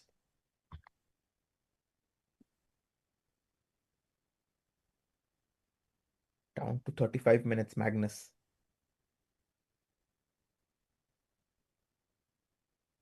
Guys, my birthday was yesterday. It's gone. Done. They probably saw your story or maybe something on ChessBase India Yes. today. So it's okay. It's okay to accept birthday wishes throughout the year, Harshit. Yes. Just say thank you. Thank you. Thank you. And Tabatabai, he also looks at the clock there. He just wanted to, feel good about the fact that he's up 20 minutes on the clock. If black plays bishop to e7, which is another logical move, I think white is ready to play pawn to g3 now. Really? Oh, wow. Yes, And Soumya. break open. So, G3 or maybe knight e2 first. Maybe knight e2 first is slightly more accurate. knight e2.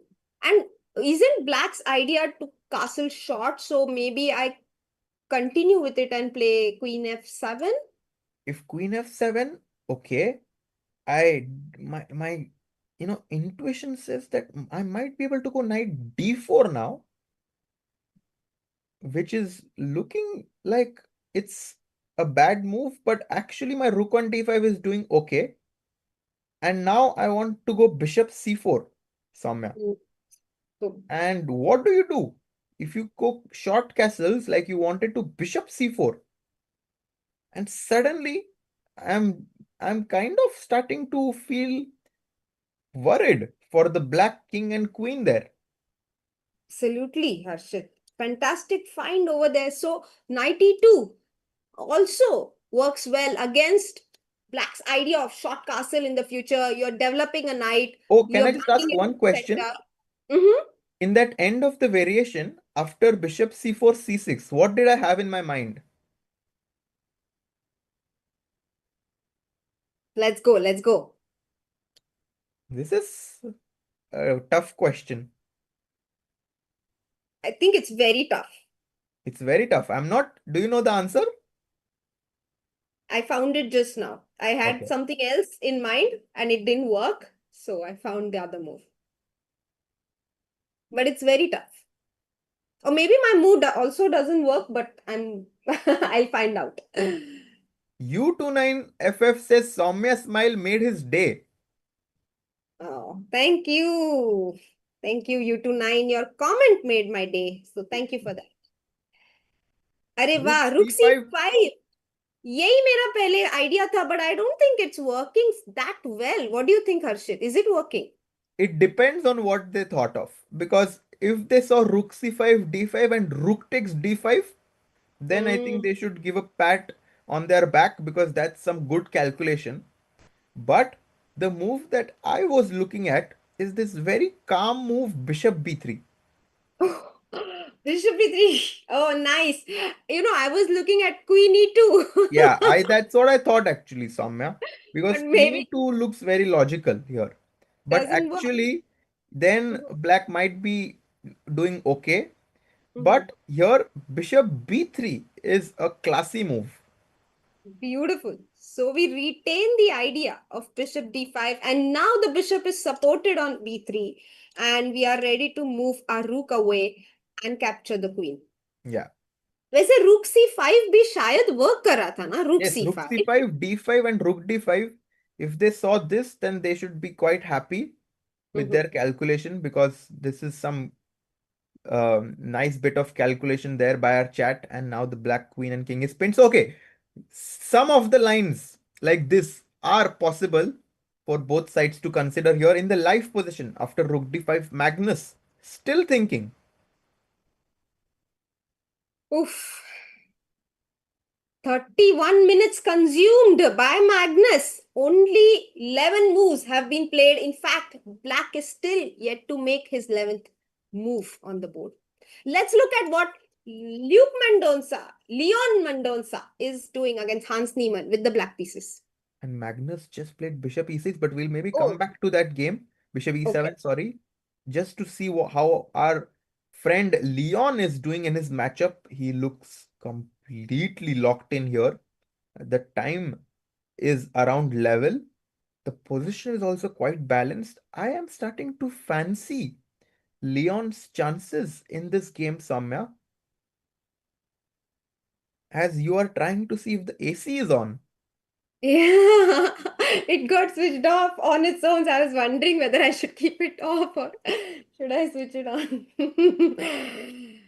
Observation skills OP. Yeah, Harshit, I'm looking at knight f4 here. Is that too bad a move? Do you want to keep the knight on d5? What do you want to do here as black? It's black's turn to play.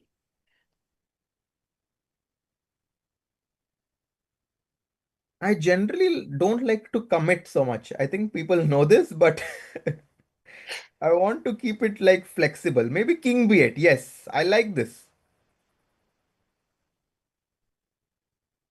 Interesting points there. Who was that in the chat? I forgot the name. Some super chat we got, huh? People should take notes. King B8 on the board. And maybe. Yeah, actually, it's not clear, ना क्या plan करना चाहिए दोनों side में क्योंकि night नहीं हटा सकते this knight has to remain on f3 guys because it defends the f2 pawn and in some positions also the d4 pawn. Bishop can be moved, but where will it be moved? Bishop e3 might not be a good move. You don't want to give up the bishop for the knight. Bishop d2 पे कुछ कर नहीं रहा है, so it's well placed on c1. Wow. And you know, Samya, if Mm-hmm. you take the pawn on c6, like if you take bishop c6, bishop takes c6, Mm-hmm. I think for you are quite familiar with this pawn sacrifice, but for the ones who are not, after oh sorry, what am I saying? Sorry. Okay. I thought that the queen like queen is on e2 and rook is on e1, but it's actually the queen Ah, on e1. yes, yes, My bad. that's freestyle. That's freestyle, right? Sometimes we also forget that the king has moved and we try to castle and then we realize, oh no, Yeah. the king has moved already. So actually, you pointed out a good plan while we were thinking of what to do. Harshit suggests with his subconscious thought process, queen e2 and rook e1 might be a good way to continue here. I'm just not comfortable with allowing knight f4 with a tempo. So that's the Yeah, reason I'm a bit hesitant with queen e2 here. nice. Rook h4, rook e4 would have been wonderful. It's just that the bishop controls the square on h4. So it's not easy to find a plan for white here. And if that's the case, then I guess Leon has a good position Huh. because it's Hey, easy. Abhi, Yeah, I just spotted the square on g6, which could be useful. So maybe we go bishop d3, bishop g6, Harshit. I think black is going to go bishop to f6 and then use that e7 square for the knight. So Which that's, one? This one. yeah, Uh, knight c7. By the way, we have a draw between Shamsiddin and Nordirbek. So that's actually something that I was predicting because Shamsiddin had a small advantage, but yeah, was not enough. let's see the final position. The bishops got exchanged. अच्छा, तो अभी किस चीज के लिए खेलेगा white? Yeah. So I was not a big fan of g5 actually. If we go to that position, Mm-hmm. Over here. yeah, because I feel like g5 in some ways kind of loosens all the tension in the position. So So instead of g5, which he played, Harshit rook at suggests to g1, keep the rook at g1. for example. Not even take on f5 because if he takes, we take and pressurize Yeah, g6. that is possible. So, but why to take? Just rook Mm-hmm. g1. Mm-hmm. So let's keep the tension on the king side and take at an opportune moment or play g5 if required later. We can keep that idea in hand. That's what Harshit is trying to say, which Exactly. is very good advice actually. So this game finishes in a draw. And by the way, he does go 92. Man, Tabatabai has actually understood the nuances of this position. He goes 92. He's ready to jump in with his knight to d4. And Magnus, let's get his camera on the board to see how he feels. And look at this. Magnus, down to less than 30 minutes. It's only move number 9, is it? 10. 11 actually, it's his 12th move now. Okay. But things are looking difficult for him. He leans back in his chair. He looks to be zoned in. And everyone has a different way of different posture of thinking. Huh. This is very interesting in chess. Some of them love to have their hands in their head. Some of them are very calm with their shoulders and hands on the table. Some of them like to lean back. Some of them don't even sit at the table. And for whoever is kind of asking us what's the best way, guys, you kind of need to find the best way for yourself. You need to understand which posture gives you the most amount of comfort and most amount of um, productive calculation. Yeah. For example, I know I read about this that Magnus prefers this thinking pose where he leans back and thinks this way in order to keep his back straight because he's really tall and most of the tables are not designed for his people of his height. That's why this posture helps him uh, get enough blood flow to his brain while thinking. And Queen F7 played. Soumya, no way. This is happening. So our line is happening? You It think can so? happen. Knight d4 and bishop c4. Cannot What believe it. what has he prepared against knight d4? Because knight d4, short castle, bishop c4 cannot be the line that Magnus is aiming for. I don't believe it. So what else? Is it the only way to And, combat knight d4? and actually, I saw Tabatabai's reaction. He is like Queen F7 and he did this. Yeah, he's like, really? Magnus? Knight d4. Tabatabai feeling really lucky today. Tabatabai wants to do some tabai today. Goes knight d4. He's ready to go bishop c4. He's not yet made the move. Knight d4, c6 will be met with queen a5, I Yes, suppose, that for a was the check. point. Yes. And if b6, then the c6 pawn falls. And if you go a move like king e8 after queen a5 check,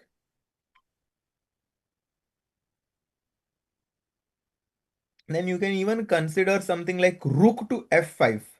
I won't be Mm. surprised if this works. And bishop takes, pawn takes. Yes, and knight Nihal. jumps into e6. This looks completely crushing. Man, wow. I love this position for white. Monster knight on d4, monster knight on e6. Let's see if that is going to happen, or maybe he goes for short castle line, which we actually checked, but that's very hard to believe, that Magnus is going to aim for this position. I'm curious what he has in store against knight d4. And let's stick to this position because I'm like, maybe some upsets. Mhm. In, Knight I mean, by e2. the way, right now, I just want to check his rating. Yeah, he's 2,700 and he's been 2,700 for a while. No, Harshit? I mean, he plays a lot of these open tournaments, so his rating fluctuates a bit. Mhm. But I remember he crossed 2,700 for the first time many years ago. Yes, he has kind of been, as you said, like touching 2700 and then just falling slightly below it. But now he's back and he's actually around 2720 in live ratings, Soumya. So that's his peak rating right now. And Magnus made a move. Oh no, sorry. No, I mean, Tabatabai has not played knight d4 yet. So um, he is still thinking. But knight d4 would be huge, yeah, Soumya. Like knight to d4, and if we can somehow figure out this exchange sacrifice with rook f5, and after knight d4 castles, Soumya, this move bishop c4 is important. Yeah, but It's bishop very c4 is the important. most natural move in the position. So I'm wondering why, I sort of even understand why he hasn't gone for knight d4 yet, because it's hard to believe that you have an amazing chance against Magnus Carlsen and you want to be sure that you don't miss it. Knight d4, I understood. Knight e5 is something that he is also pondering upon because now bishop c4 is not possible. Mm-hmm. So let's try to understand why this is so good for white. Ah, I think I understand why. Mm-hmm. Tell us It's too, because bishop we don't. b5, Soumya. Yes, it's this move to stop black from castling, and it feels like I'm blundering material after c6, but no, I am actually not because I want queen a5 check. Hmm. So this move c6 constantly runs into queen a5. This is an important tactic which is possible because the queen was on e1 and the king is on d8 in the starting position. And b6, look at this variation. b6, boom, knight c6. Oof. Knight Piece c6, sacrifice? Yeah, queen bishop b6. sacrifice. What a beauty. We Yes, the knight away from the path of the bishop. That is the reason the knight was sacrificed. yeah. Maybe I should have played. I'm feeling so good today. Wow. I'm locked in, chat. Let's just finish this game with bishop takes, king takes. You want to checkmate black, Harshit? Please do the honors. Oh, just any, yeah, I mean, anywhere with the bishop, a5 or d8. So this is a very beautiful line, and you need to calculate it. Of course, you cannot just give a sacrifice and then think against Magnus Carlsen. So bishop b5 needs to be found. c6 needs to be क्या refuted. crazy line है ना ये. King कहीं भी जाए, like first of And all, he after knight goes, c6, boom. he goes knight d4. Wow. And guys, it's not like I'm rooting against Magnus. I love Magnus. I'm actually a very big fan of Magnus, but I know what uh, I know what it is, what it takes to defeat someone like him. And for Amin to even put himself in a position where he's close to doing that is crazy. Yeah, I think Amin is very capable of defeating the strong guys. It's just that uh, it's this issue, right? You always have someone stronger than you from your country, and then you don't get those many chances as someone else with the same rating as you would have got if he were from a country, if he were the number one player from his country. So that's the issue. There was Firuza, who was representing Iran for a really long time. Now there's Parham. So that's why Amin doesn't get those breaks, and he has to play all these open tournaments, but he's very much capable of finding these wonderful ideas on the board, as we'll Yeah. see today. He's very much capable. I think he might have even, in online tournaments defeated Magnus before. I'm sure he has because he has played him a lot of times. For sure, Magnus has a better result, but Amin has tasted victory before. But this time, he has 26 minutes on the clock, Magnus. And let's see his facial reactions here. He looks at the clock, he looks back at the board. The white queen is going to jump into b4 or a5 depending on what black plays. And this line of going bishop b5 is the most crucial variation. Because if black after knight e5, let's say we play bishop e2 with white and black Oh. castles short, black is Hmm. totalmente okay here. I mean, more or less. Yeah, he escaped the big attack on his king, which was the main problem in his position. So he has to, White has to be relentless in his pursuit of the black king. After Yeah. knight e5, bishop b5, it prevents the king from castling short, and that's why it is a critical move to find. वैसे हर्षित, अगर 95 नहीं चल रही है, C6 नहीं चल रही है, तो ब्लैक क्या करेगा यहाँ पर? Yeah, let's try to Maybe think short, with black. Yeah.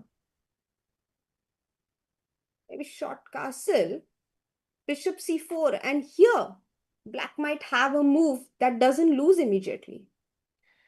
I guess king h8. King h8, so I will play rook c5 because I want to pick up the pawn on c7 and attack your queen.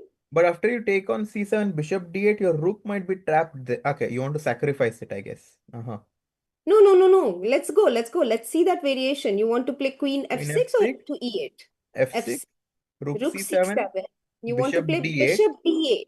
and now knight b5. Very good point. So the rook is completely trapped. I got a pawn, but I'm actually forced to give up my exchange in return for it. So knight b5. Not Because the best move apparently.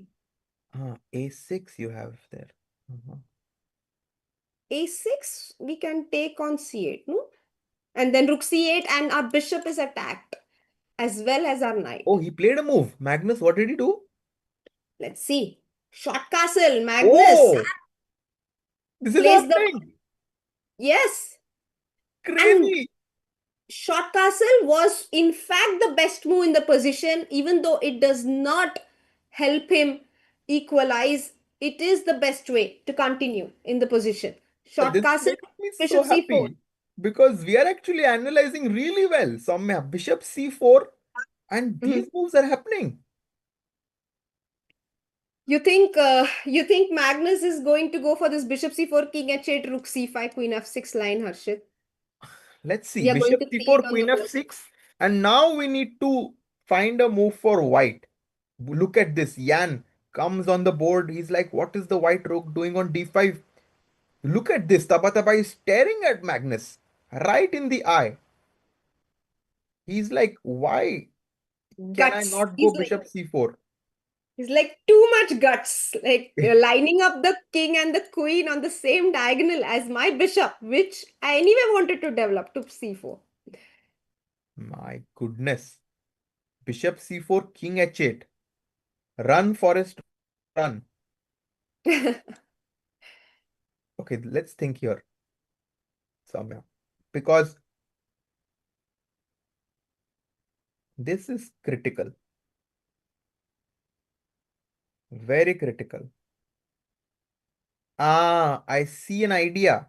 Mm-hmm, So, actually, after rook c5, queen f6, rook c7, bishop d8, mm-hmm. if you think about it, after queen a5, you cannot take my rook on c7, which is mind-boggling. Queen a5, what a find! But No, no, what no, about it's too b6? much. Yeah, it's too much. It's too much. Not doesn't work. B6 doesn't Yeah, work. Why b6, doesn't queen it work? d5. Hmm. But And let's the come back. I my move think I picked up yours. after But the rook bishop is pinned d, on c7. That's the yeah, that's problem. a pin. Yeah. So, So I can prepare b6. I can play rook b8 maybe. no, no, rook b8, b6, queen a7 is there. So, Then um, maybe bishop moves. exactly. Bishop d7 is very It strong. cannot pick it up. And oh, and I'm threatening b6 or yeah, I'm threatening b6 next actually. Yeah. So let's see of what to do with bishop d8. Because if we can solve this question, then we found a way to get an advantage with white. This is the question, guys. How to play after bishop d8? Let's think. ये सबसे critical question है. I have a very simple solution. Maybe it works, maybe it doesn't. Let's find out. Rook takes c8. Rook takes c8 and bishop e6. ये position कैसे लग रही है आपको? Not So convinced, huh? no, I'm trying to understand. So if I go move my rook doesn't really have a good square. Maybe to c7. It's not bad on c7. But then even bishop f5 or bishop d5 and knight e6 jumping in, Yeah, queen I was d4. looking at queen b4 actually and targeting these pawns. I thought like, yeah, white is not winning, but white has a very stable advantage in the exchange down but pawn up position. Oh, we And have a super chat. Rushikesh Kokane has sent a super chat saying thanks for the coverage. So sweet. Thank thank you, you. Rushikesh. So, guys, the live position is just to show everyone on the board right now. Soumya Mhm. is rook d5 Yes, let's and go to the castle. live. एक minute मैं live board लेके आती हूँ हाँ castle So, this is the live position, guys, and we are analyzing bishop c4, which kind of, you know, indirectly puts pressure on the queen and the king, and then king h8, kind of which slides away from white's threat. And now rook c5 is a move. But maybe, Soumya, we are missing something simple. And oh I think white might play again a move like queen e2 or bishop b3, maybe. okay bishop b3 makes more sense no because Yeah, the queen might be better on any of the other squares as well right? so bishop b3 and what if I move my queen from this diagonal because Yeah, that was my big problem in the position so let's go queen e8 maybe yeah, queen e8. And let's go now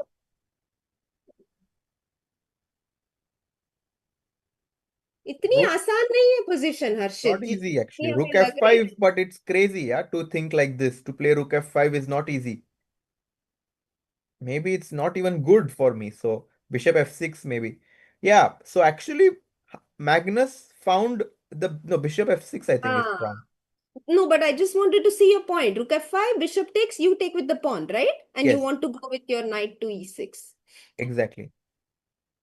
So even directly, knight e6 might be a good idea.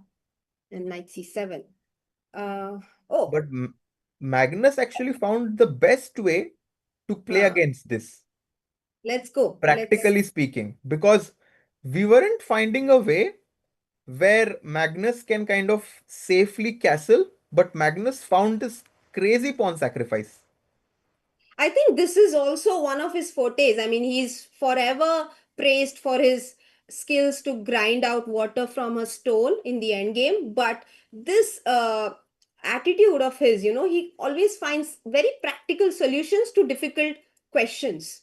Yeah, And usually he does it in very less time. Usually he has a lot of time left on his clock, and also that's why puts pressure on his opponent on both the sides. But here he has consumed a lot of time on his clock, Harshit, and maybe Amin can simply play his moves fast, play the normal moves fast, and put Magnus under time pressure for a change. this क्या is लगता है? ये सबसे critical moment है game का, Saumya. Whether Tabatabai will go for bishop c4, he can even consider queen c3 maybe. Queen c3 instead of bishop c4. We abandon the bishop c4 idea.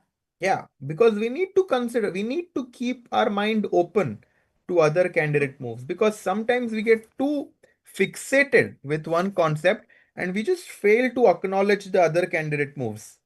So I let's think, try to be. yes, please tell us. Queen No, no, no. c3. I was just saying, let's try to consider this as well. I think this is one of my biggest learnings from freestyle chess, Harshit. To keep my mind open, not let it be conditioned. पहले मुंह से आपको कितने unusual ideas सोचने पड़ते हैं. So Queen c3. Your idea is to take on c7. So let's say I play c6. Then bishop c4. Tricky, tricky. And now the bishop is supported with the queen, and you can move anywhere with your rook basically and give me a discovered attack. And look at Amin. He's looking up in the air. He's calculating variations very, very quickly. He was about to make a move, but he's back in the thinking pose. The Hey, ये time. बहुत अच्छी line एक देखी मैंने, but maybe it doesn't work. Queen e8. I wanted to go knight e6, but it runs into bishop f6. That's fine actually. Anyway, go knight e6. Yeah, 96. Very nice move. Soumya. Very nice. And now Queen G7 is a mate. We are having So, fun here with analysis, but it all starts with the move Queen to C3. We need to kind of understand that Bishop C4 is not so easy, and only then can we come to the conclusion that Queen C3 is better. Because wow. you have to consider Bishop C4 as your first option because it's a more direct approach. If the direct approach doesn't work, then you come to plan B, which is to play simple chess. If Amin plays Queen c3, मैं उठ के applaud करूंगी उनको. I think it's so difficult to Yes. reject bishop c4 and come to this move instead. Even though I want to point out to the chat that the line we saw with bishop c4 also is pretty decent for white. So it's not like if bishop c4 is a mistake in the position, but queen c3 might be the better move. है ना? Yeah. I think practically, honestly, I think Queen C3 is much superior. Mhm. So just to show to the chat, the two lines we saw are, one is bishop c4, king h8 is almost forced, Crazy move, by the way, King H8 that Magnus found. and rook c5 is what we were looking at. And Queen f6, rook take. c7, bishop d8. Yeah. Now takes bishop e6, and we feel that this could be a very decent position for white to try and put pressure on black. And दूसरा option था, Harshit, maybe you can show it to the chat, with queen c3. Yes, actually, I want to even go full screen at Tabatabai right now because he was about to make his move. And guys, this is actually a huge moment. Whether Amin will go for Queen C3 or whether he'll go Bishop C4, you can see Jan Nepomniachtchi there behind their board. He's following this game closely. Amin has an advantage here. Can he play it? He's having fun. He's bobbing his head. Listening to music in his head. Magnus writes down the move again. Jan is very curious about this position. He knows that Amin can be a dangerous player. Amin is utilizing his time quite well. He knows ये moment में he needs to make the right move, but he's back into the thinking pose. Time advantage is decreasing. Only 10 minutes now for Amin.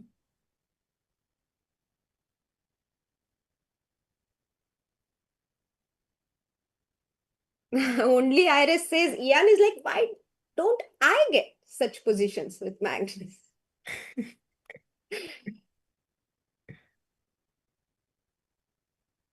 Guys, this is the kind of focus it takes, and you can see Leon walking behind that game, going back to his board against Hans. This is the focus it takes to get a good position against Magnus. Look at the speed with which his eyes are moving. That's the speed with which he's calculating.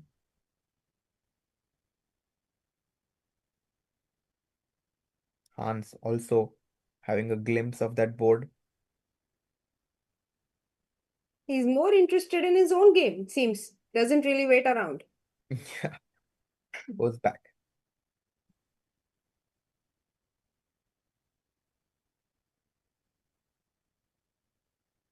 क्या crazy camera angle है ना Saumya. Yeah, I love this. I just want one speaker to be added to the board and then it would be perfect for me. I really want to know what the players talk about when they analyze the game after the game is over.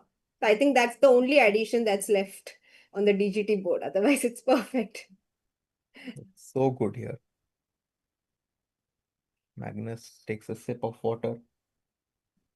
I will do the same.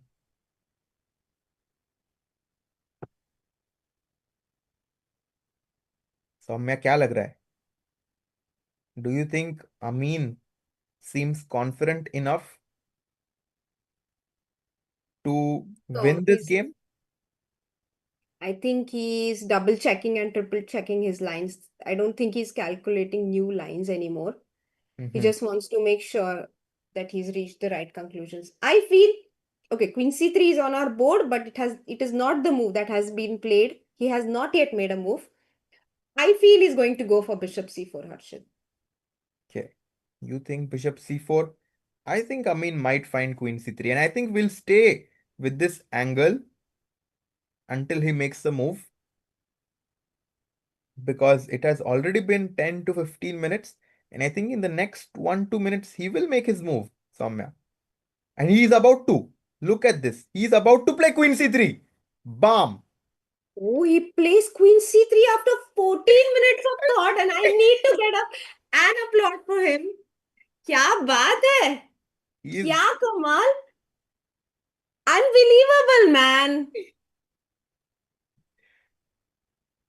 Unbelievable. How many people are going to go for Queen C3 in this position instead of Bishop C4? Not many. not many, Soumya, and this is why Amin Tabatabai is such a strong player. And look at Magnus. I think he knew that queen c3 is a fantastic move. He was hoping Amin doesn't see it, but Amin is so accurate this game. And we can have the board back now because queen to c3 was just played by Amin.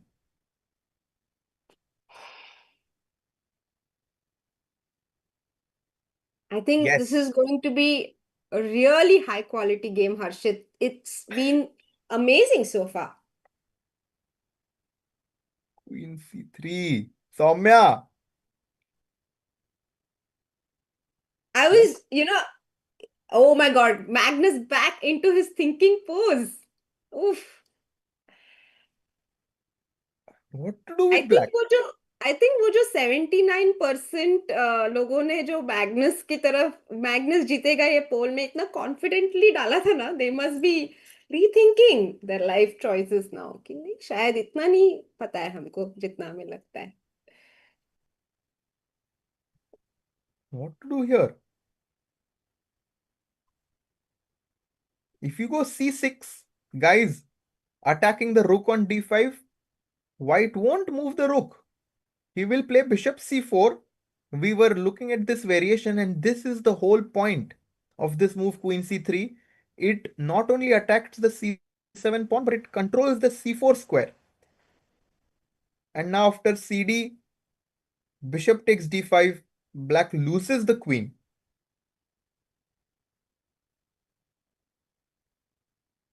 And after queen c3, if you go king h8, then you lose the c7 pawn. Oof. Queen c3 on the board. Not too many good moves for black here. There is only one move. Oh, he's about to play actually. He's going to play it? No, he was about to play a move, then he hesitated and decided to think again. There is one move, Harshit, which is oh, he goes for it, Harshit. Bishop f6, the best move in the position. Magnus Carlsen finds it. Bishop f6, guys. What are you going to do for bishop c4? Do you want to guess? What has Magnus planned for bishop c4 here? Nishant Motwani says, thank you for stockfish level insight and crispy commentary. Arre, thank you, Arre, thank you. thanks a lot, Nishant bhai. Bishop c4, is it what Anupam has found and Abhik has found? Bishop e6. Wow. Too sharp, man. Chat is bishop e6 taking advantage of the Oh pin that man. knight is under. But I have a question. Mhm. Can I play knight e6? Great question. I Okay, let's make the move. Knight e6. Bishop Bishop takes c3, c3. knight g5 Oof. or rook f5. One second, knight g5, I guess. Yes, knight g5. Queen, bishop b2 check? No. It's probably all right to give this check. Bishop b2, king b2, is it? Yes, king Queen b2 f. and bishop d4. Wow. But this queen sacrifice might not be enough because after knight g5, Rook takes or bishop takes, so Harshit? this is winning, right? White is Rook winning here. takes or bishop takes? Um, Both work. yeah, both are fine, I think. Yeah, and it's too strong. There's huge material compensation for the queen and a strong attack against the king. So, knight g5, fantastic idea here, Harshit. बहुत ही fast देख लिया आपने. Knight g5 को क्या करेगा black? Knight g5, actually now black might have to play something special here. So, what if we save Something our bishop? Let's like say we save our c6 bishop. maybe, I Okay, think. let's just show this variation. Bishop f6 might not work very well because of knight takes, and rook takes will be met with rook moving back anywhere, and there is no way to prevent losing an exchange. So white will be material up here. Exactly. But there is Or क्या c6, this crazy move maybe. c6 attacking the rook, and after knight f7 you want to take Ah, c but into then d5. doesn't like it. Man, क्या position है? Okay, let's just backtrack a little bit. We are getting very carried away with the fantasies, but guys, this can happen. After bishop f6, we are looking at bishop c4, which is super logical. Then black goes bishop e6. So ये तो these are like the first two logical moves, right? यहाँ तक तो हम पहुंच गए. And now हम सोच रहे थे knight e6, that's one. दूसरा कुछ simple option है क्या, Saumya, instead of doing this queen sack? What if we move the queen away from the pin? Queen b3, keep the bishop defended. We are threatening knight takes, queen takes, and rook moves away, picking the queen up Yeah, because of the simple pin. chess. I like it. Man, But this game is. what if black picks up the knight, Harshit, and then we simply pick it up with our bishop, is it? Mhm. And say Because that, yeah, tell me, why is this good for white? because 97 we have rook f5 Soumya. That's the reason why. Ooh. Oof, oof, oof. And What a then move. It continues. it continues Bishop because we takes win the g7 pawn.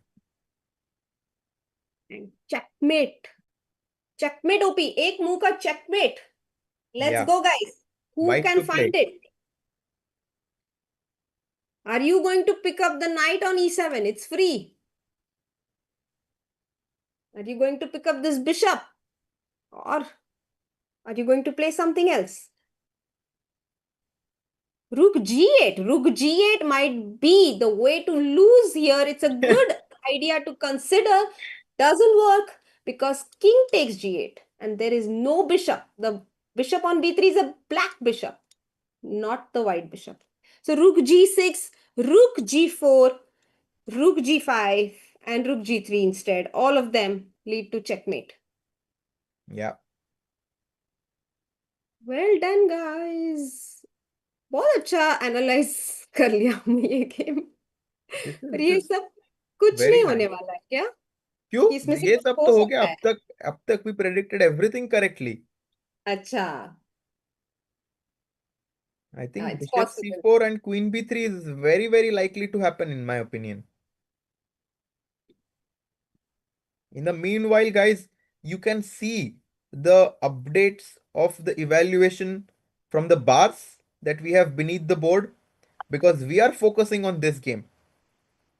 Such an exciting game. It's making me nervous actually to see what how it will develop.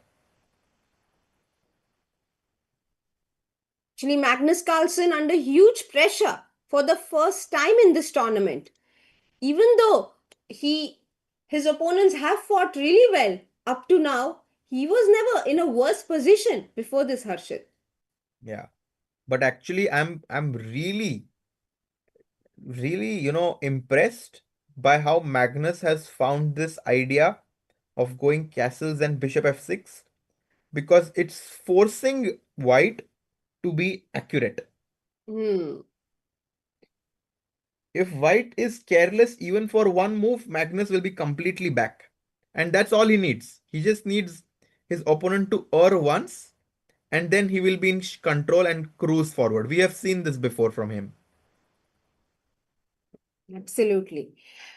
People are pointing it out in the chat that the time difference, the time gap is closing in. Yes, that's true. I mean, down to 27 minutes himself. But if he can find the perfect continuation from here, it's a 2, 3, 4 move calculation. But if he can do that, then he'll have a big advantage against Magnus. So that's why he's going into a deep think here. Yeah, it's far from over, but it's not just a small advantage. It is actually quite substantial if he finds this move bishop c4. And okay, let's try to put ourselves in Amin's shoes. What is Amin thinking? Hmm, maybe he is thinking to play queen b3 immediately. Really? Yeah, Oh. But are you not bothered with c6? I see what you've prepared against it, but let's see. c6. C6. Can I just not take the d6 pawn? Ah, I thought you want to go bishop c4. You don't like that. Yeah, also possible. But I thought I'll just be now b5. I need to but yeah, just rook d6. I thought. Hmm. And you pick up a pawn. You're a pawn up against Magnus. You But are likely to win this. But are you... Just let's continue this one for a minute. Queen b3, I think you take with the knight. Because if you take with the pawn, I have bishop e5, trapping your rook. yeah, I will take with the knight and run, run. Clearing the path for our rook to come back in case it's attacked. Yeah. So, very nice trick there. Queen b3 is C6 one doesn't work. candidate move. What else in the starting position? क्या खेल सकता है और he can play h4, but I don't really like the fact that we are in pin. So I don't think h4 makes sense. So okay, come E5. back. Yeah. Yeah, Yeah. no. I'm considering many moves here. Okay, I considered queen b3, I considered bishop c4. What else did I not consider here? Rook f5 does not make sense. Mm, I think he is considering bishop c4 here, Harshit, to be honest, but he's considering what to do against bishop e6. yeah. There he has a lot of candidate moves. Hmm. And he's So about to over, play. over here, I think he's definitely going for bishop c4. Mean is about to play his move.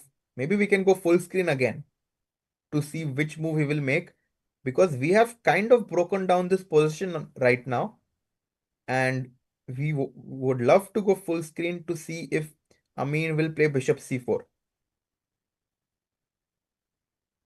Chalo, bishop c4, bishop e6. Ah, come on, Amin. Oh, you know, yeah, it's not easy. Yeah. It's not easy to take a decision.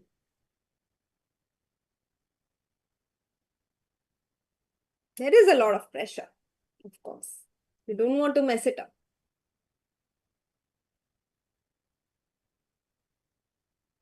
Bishop c4. If bishop d4, then rook takes d4, guys. He's not looking at his bishop though, Oh Harshit. no. He needs to go bishop c4. What are He's you going to play? looking at another piece on the board. Queen Is he moving b3. his rook? Oh, he took the Rook pawn on d6. d6. Rook into d6. Man, we did not Wow. even consider this candidate move. Rook sacrifice. Wow, man. I was trying my best to consider candidate moves and I failed. Because rook d6. Wow. And Magnus seems to have considered it and also respects it because he has not shifted his thinking pose at all after White made his move. He was Rook d6 definitely was one of his candidates. Rook takes. Let's see what's happening. Rook takes. Can't I just pick up your rook for free, Harshit? Bishop Bishop, c4 bishop c4. I have bishop e6 here. What next? takes with the bishop, I guess. And then Takes. you I take with take. the queen. I take with the knight. I take the Take my queen. queen. I take your rook. My rook is hanging on f8, and you are a pawn up. But And this is very unpleasant. What a nice practical decision by him. Wow. Because if bishop b2, you take my pawn with a check, right? King b2, and yes, then you take on f8. I simply go rook d1, and then he goes cd6. This is gonna happen. King yeah. e7, rook d5. White is doing really well. Let's Oh go. my God. Guys, can we go full screen? Completely different perspective of approaching the position shown to us by Amin here. Rook Yes. takes d6. A stunning rook sacrifice missed by both of us here, not by Amin though. He takes on d6. Pawn takes played and bishop c4 on the board. Bishop Mhm. e6. They're blitzing out the line here. Bishop takes e6. Queen takes. Knight takes. Bishop takes c3 on the board. Knight f8. And it's Yes. Magnus takes on b2. King King b2 will be b2 played. The and king board, f8. We the reached this board. position.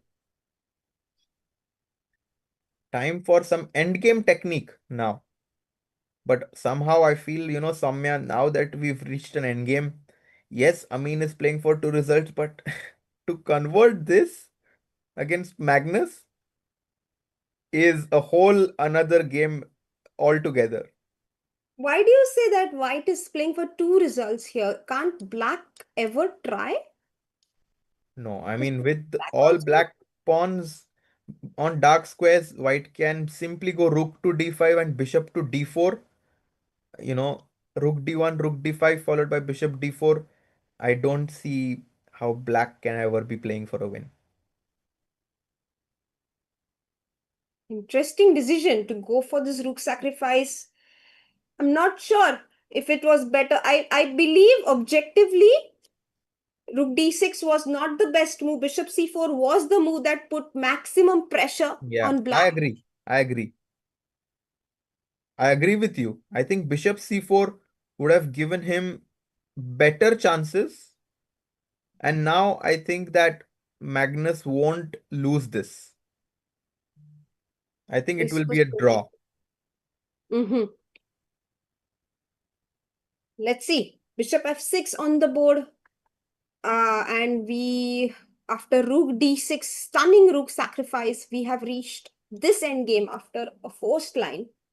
And it's Amin's turn to play. Maybe now it is time to shift to a few other games and see what's happening there, Harshit. Yeah, let's quickly take a look at what's happening on the other boards as well, and then we'll come back to this. The game of Leon Mendonca. He is the one of the only players with full points here. He's taking on Hans Niemann on board number 3. If we can get their cameras as well.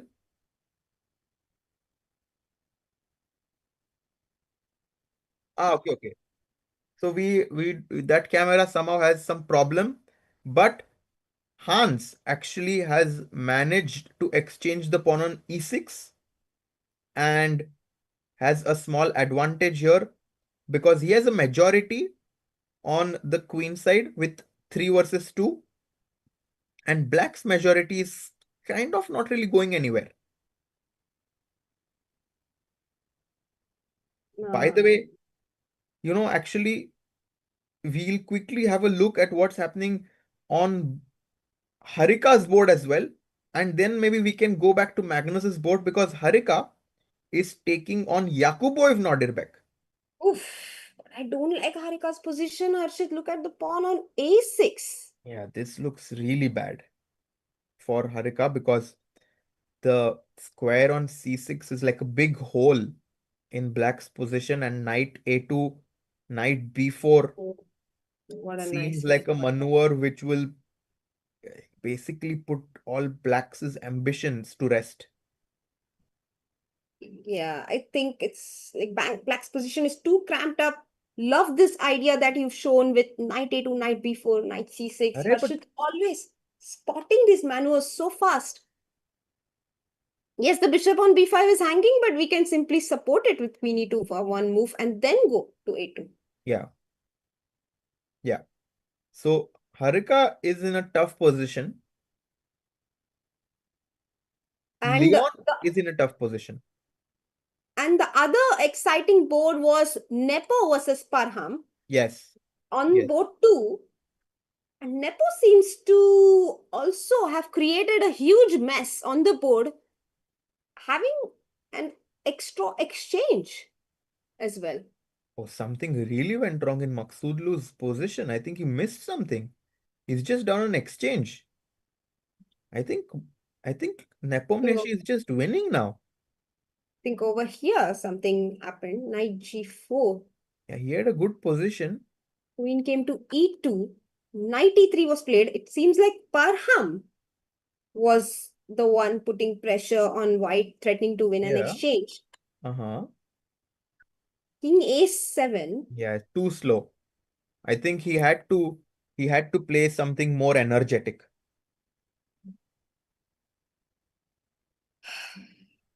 Yes, king a7 a bit slow. Maybe g5 is what the engine suggests here.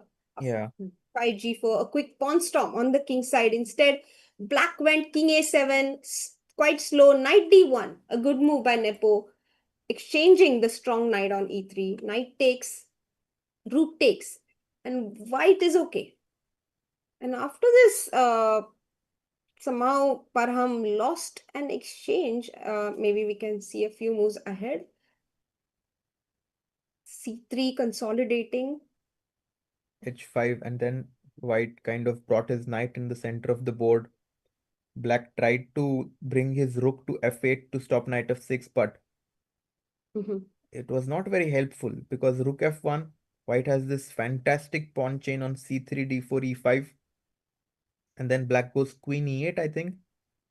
Um, Queen g7 is what he goes for, and bishop c1, rook Right. f5. Wow. But this just allowed knight f6. Ah, that's how he lost the exchange. The rook got trapped here. Yeah. He went h4, but bishop f5, ef5, and I think Nepomniachtchi is on course to win his fourth game as well. He will move on to 4 out of 4. Parham Mhm. only has 5.5 minutes on his clock as well, so Yan in complete control. Do you want to go back to Magnus's board? Yes, let's go. So Magnus has played king to e7 and Amin has brought his rook to d5. He Yes. heard you, Harshit. He's going to bring his bishop to d4 as well. Yeah, Amin is trying to get this clamp on the position. He has played a beautiful game so far, and even after all of this, it's only slightly better for him. There is a funny chat. Yeah. Rohan DM says the eval bar should also consider if Magnus is the opponent.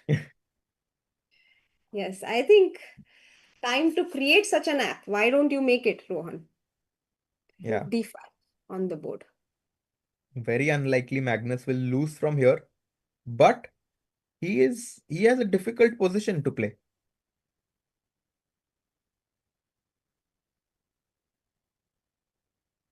Oh, Anupam Saurav Patra says, what about if knight e5, we go bishop c5? Is it too crazy? Not really. Wow. Was it a suggestion actually? Yeah, and then black is forced to go back to f7, and then we go bishop d4.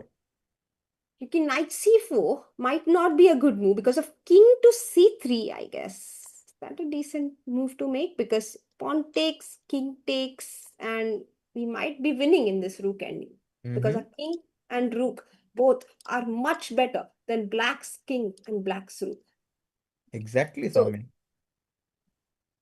so what you're saying, Harshit, is bishop c5, knight goes back to f7, f7 defending the pawn. and bishop d4 आ जाते हैं. Hitting the g7 pawn, hitting the a7 pawn. करेगा क्या Magnus यहाँ पे?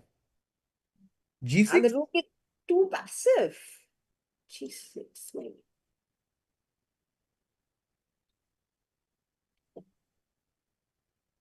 I want to provoke b6 as well. So can I go rook b5? Yeah, rook Provoke a few more b5, weaknesses. You must b6. play b6. And I play a4 here.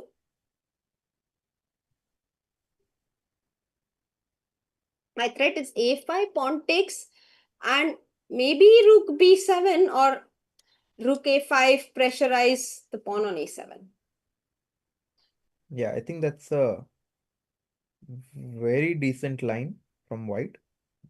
After rook d5, Magnus now down to 16 minutes. So we have approached the rapid segment of this game. Amin does maintain a nice advantage on the clock. And by the way, you can see Buddy Pranav is actually winning his game as well.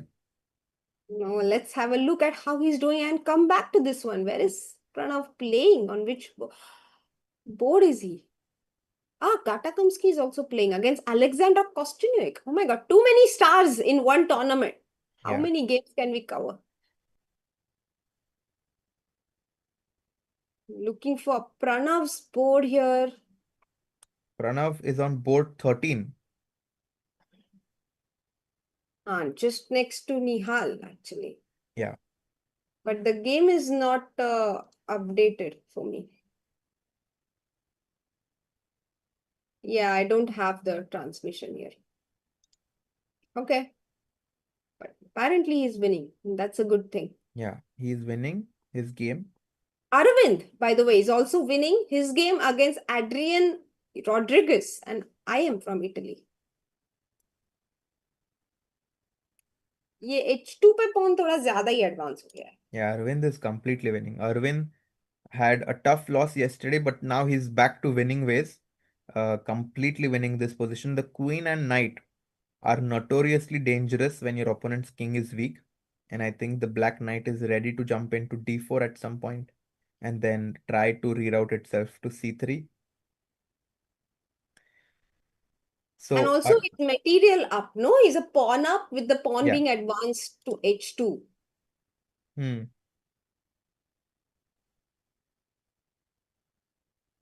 No, he's completely winning here.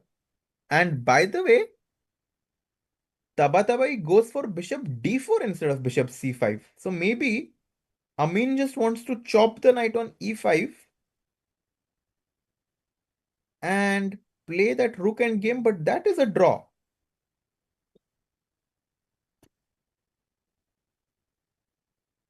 King e6 on the board, it shows Yeah. it's a good move, but maybe it was also the most logical move on the board.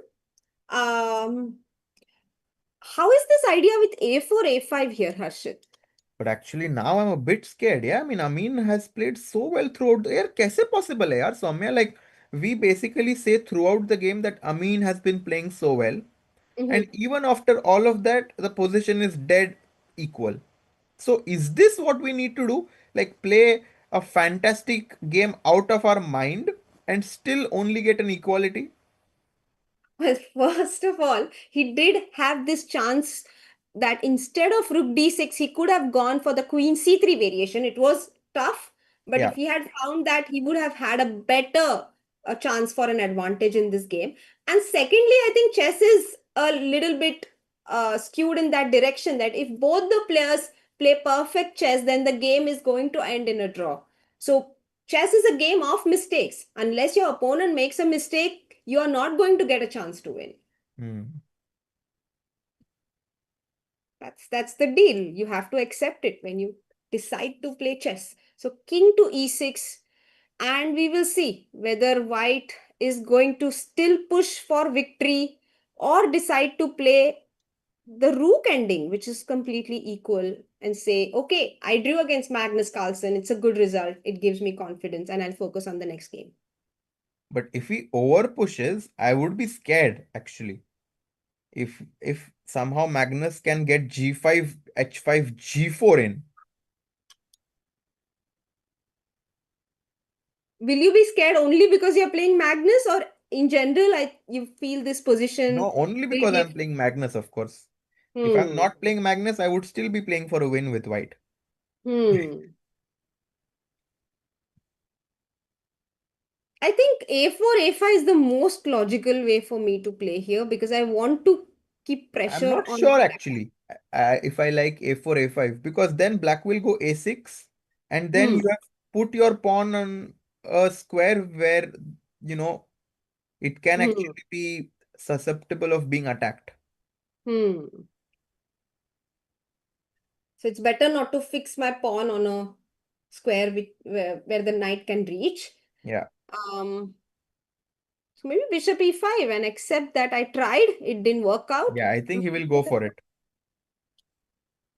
I think he will take on e5 and yes, he takes it d5 and I think both players know that this game is going to end in a draw. White plays pawn to c4.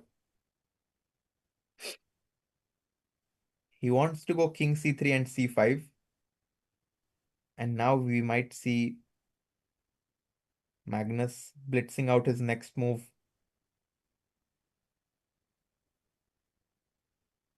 What a fight, yeah, this one. And the especially the kind of analysis we made, I think made this game very interesting. Yeah, I think I had a lot of fun too, Harshit. You found a tremendous amount of good ideas in this game, I must say.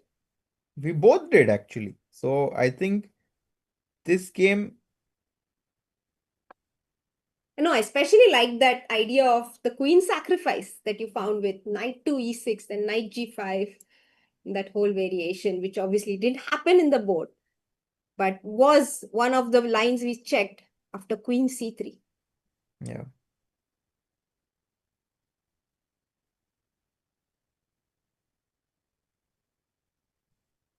So this game is going to end in a draw now, I think. I think we can check if Leon is down to 3 minutes, Soumya. Oof, let's go, let's go. अरे पानी का bottle हटा दो भाई.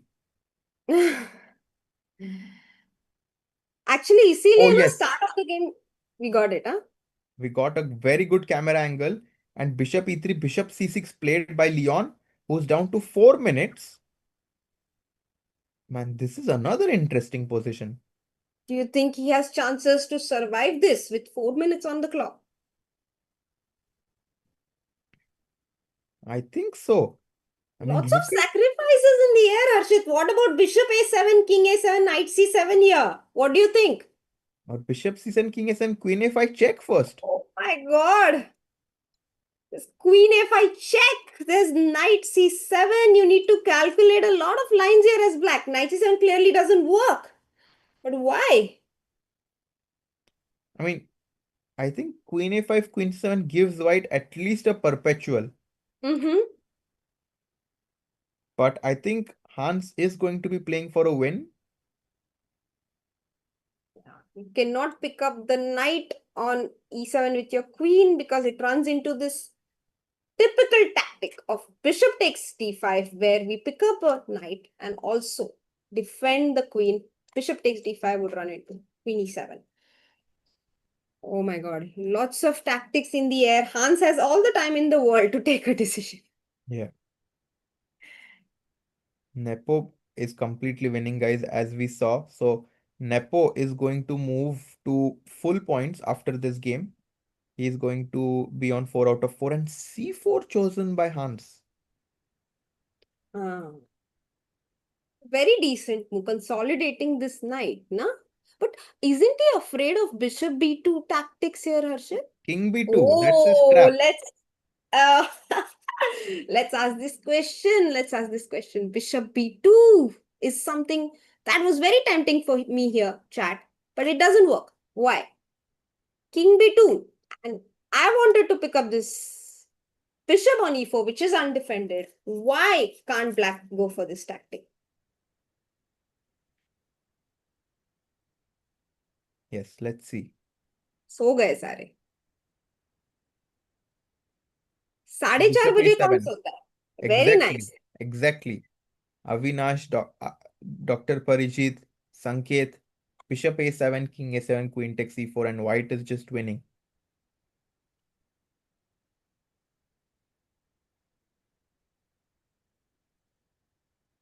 brilliant so c4 actually a very good move here black has to make a choice he's so basically he retained all his threats in the position after c4 Yeah. And just for everyone who's getting very nervous by Leon's clock, let me tell you that Leon is actually someone who is quite comfortable with less time on his clock. He is someone who can handle time pressures quite well, and he's going knight back to c8 now. अच्छा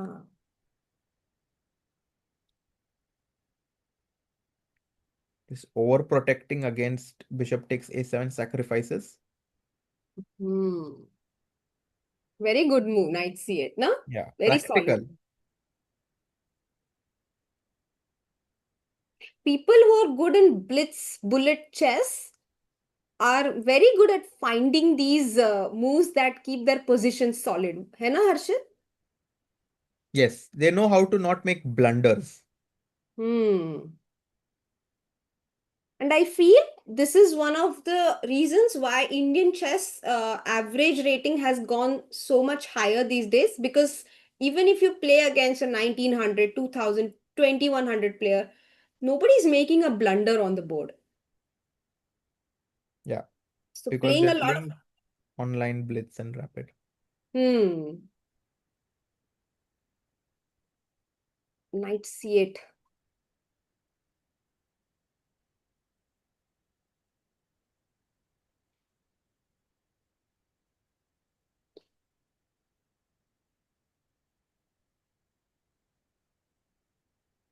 This is a good idea here. Rook d3 and rook to b3. Rerouting the Ooh, pressure from oh, I love that a7 idea. to b7. Also, rook h4 at some point, just taking paper from your Hmm. book. Rook h4 and then bishop f3 is another idea. Wow, nice. Rook lifts in the air. And Hans has a nice time advantage. By the way, Karthik Venkatraman, Mm-hmm. whom we saw play exceptionally well at the World Cup, I think Mm-hmm. is playing in the Freestyle A. Sorry, in the Open A, Mm-hmm. and uh, he's actually trying to win that tournament. He's one of the uh, stronger players in that section. Mm-hmm.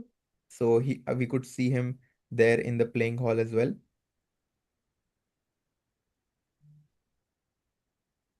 Do you want to go look at what's happening in Magnus game and come back here? We I can think also look at Magnus's game not I think he nothing much. played b6, but I don't really think that, anything will happen there. I think it will be a draw.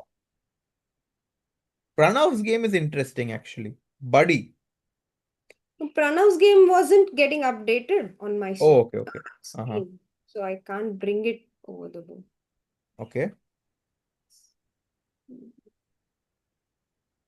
So yeah, that game unfortunately we can't cover here.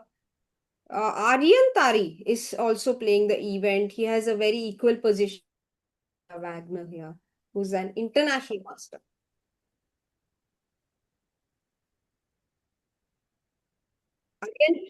Aryan Chopra. I meant Aryan Chopra. Yes.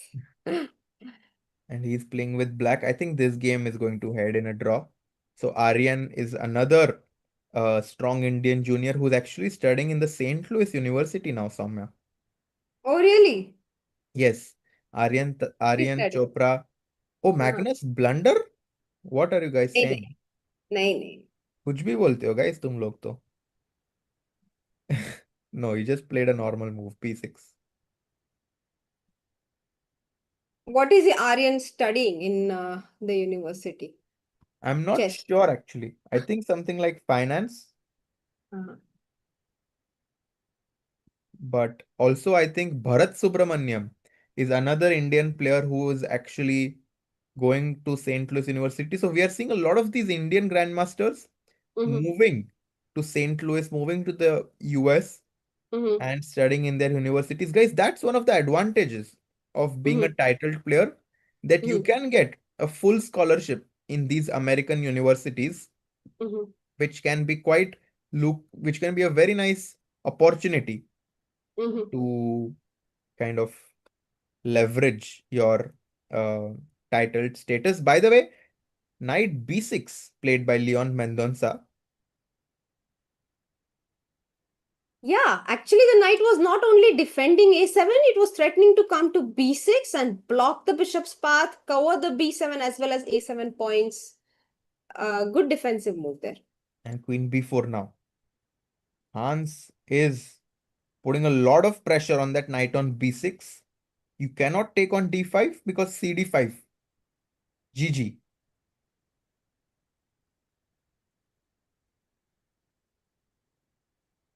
Sorry, what did you say? Harshit, can you please repeat?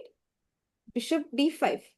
Yeah, bishop d5 or knight d5, cd5 would really give white Ah, a nice advantage. ah, yes, this would be a very nice advantage. Indeed. Oh, he played f3 at some point. I just realized that the After bishop knight c8. is now defended. He went for queen b4. And now it's Leon's move. Yes, 2 minutes on the clock. White might be threatening a4 in some variations already. Hmm. Is it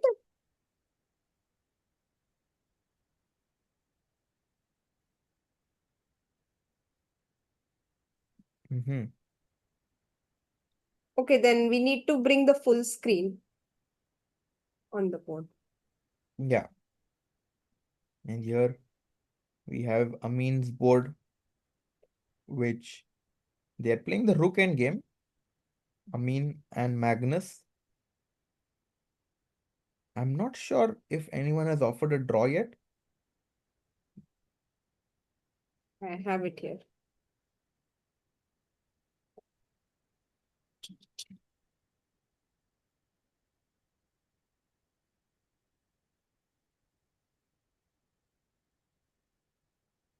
I don't think anyone is going to offer a draw in this game, Harshit.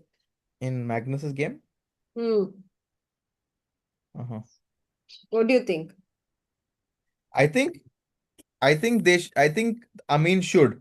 I think Amin should offer a draw because I don't really think he can win this. And Uh-huh. actually, Magnus can be like, very tricky. He can get h5, g4, and then suddenly he will get a pass pawn. I would actually want to just finish the game right now if I am in Amin's shoes. Somehow just trade something and offer a draw.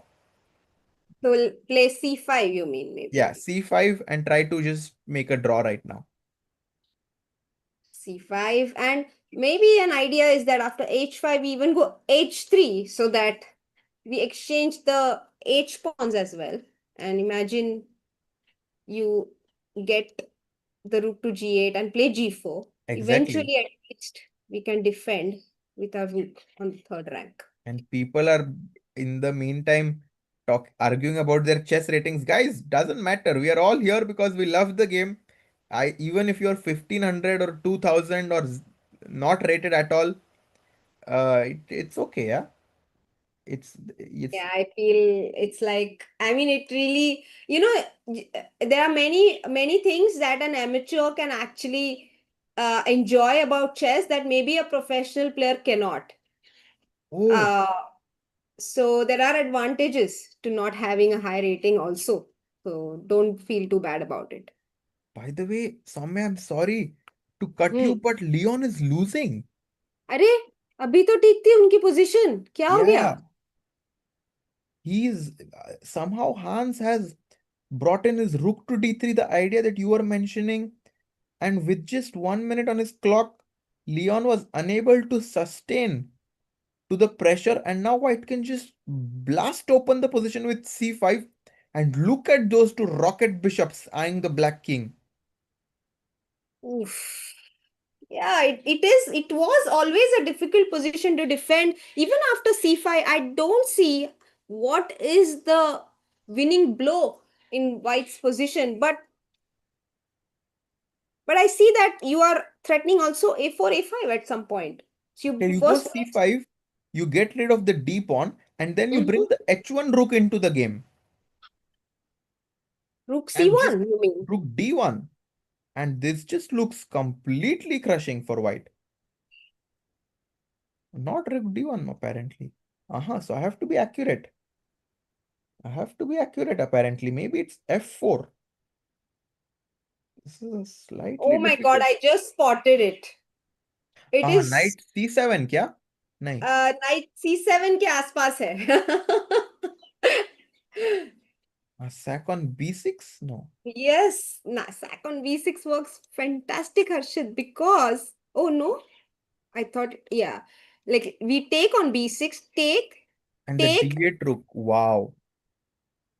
and we are all our pieces are perfectly aligned. We don't need the h1 rook to come into play at all. It's doing a fine job defending the pawn on h5. Our other pieces do all the work for us instead. Okay, so Hans needs to find c5.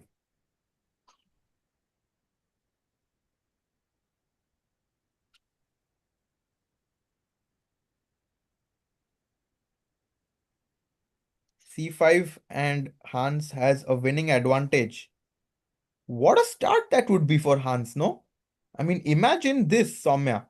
I mean, we were discussing this yesterday, but imagine that in the fifth or sixth round, Magnus and Hans get paired with each other. What an incredible matchup that would be. Oh my God. Oh my God. That was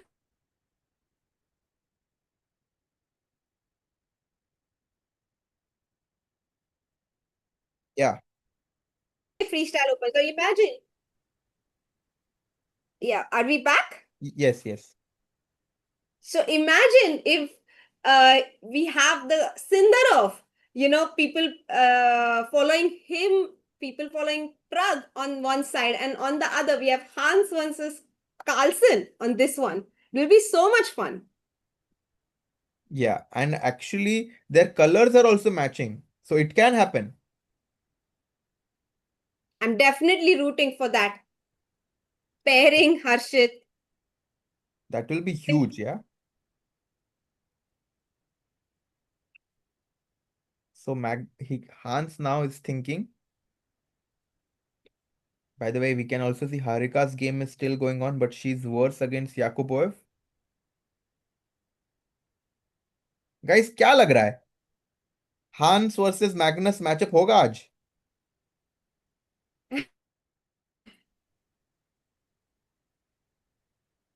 मजा ही आना चाहिए. Looking Show if any Magnus's game, but progress. Magnus's game, I don't think.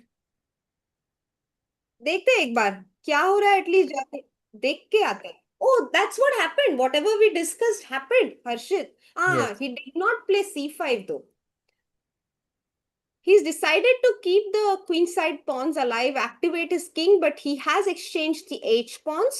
So whenever black comes Oh, and attacks, let's go quickly to his game. Hans sacrificed, and look at Magnus's reaction as well.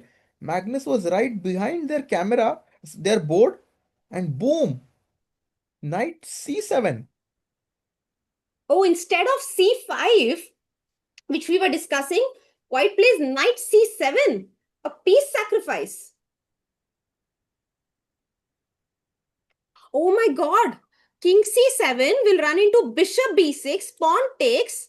Oh no. No, rook b3 immediately. Oh, rook b3 immediately. For Yes. some reason, I thought pawn takes and c5, but d takes c5, and I don't have a point because obviously you can't take with the b pawn. Mm-hmm. It's checkmate. But d takes c5 does a fine job to defend black against the tactics. तो यहाँ पे आप बोल रहे हो bishop takes, pawn takes and नहीं, यहाँ पे आप बोल रहे हो rook b3, correct? Yeah. Yeah, By the threatening way, bishop b6. he played queen takes c4 after knight c7, and then Hans took on b6, queen takes b4, and this is the live position on the board. By the way, Yan just won his game. So Yan Nepomniachtchi moves on to 4 out of 4. Bishop a7. White basically won a pawn, isn't it? Yeah, white won a pawn. And this king c7, pawn takes, queen b6 does not trap the bishop because of chat. Let's go. What will you play here? Be careful. That's a very good question, Soumya.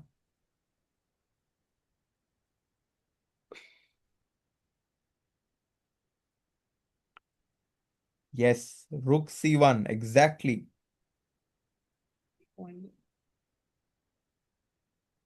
Exactly. Vivan, Mritunjay, Sahil, Adik, Bhakti, rook c1. That's why this whole combination worked out for white. And he will be a pawn up. Did this happen? Back to life move. Um, This is the live position. Bishop a7 is the life position. No, A into b4 is maybe. the life Yeah. position.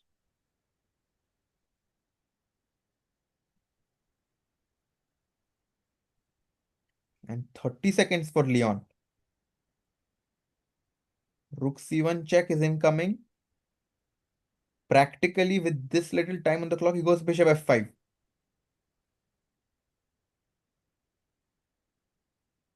That was actually the one of the best moves in the position.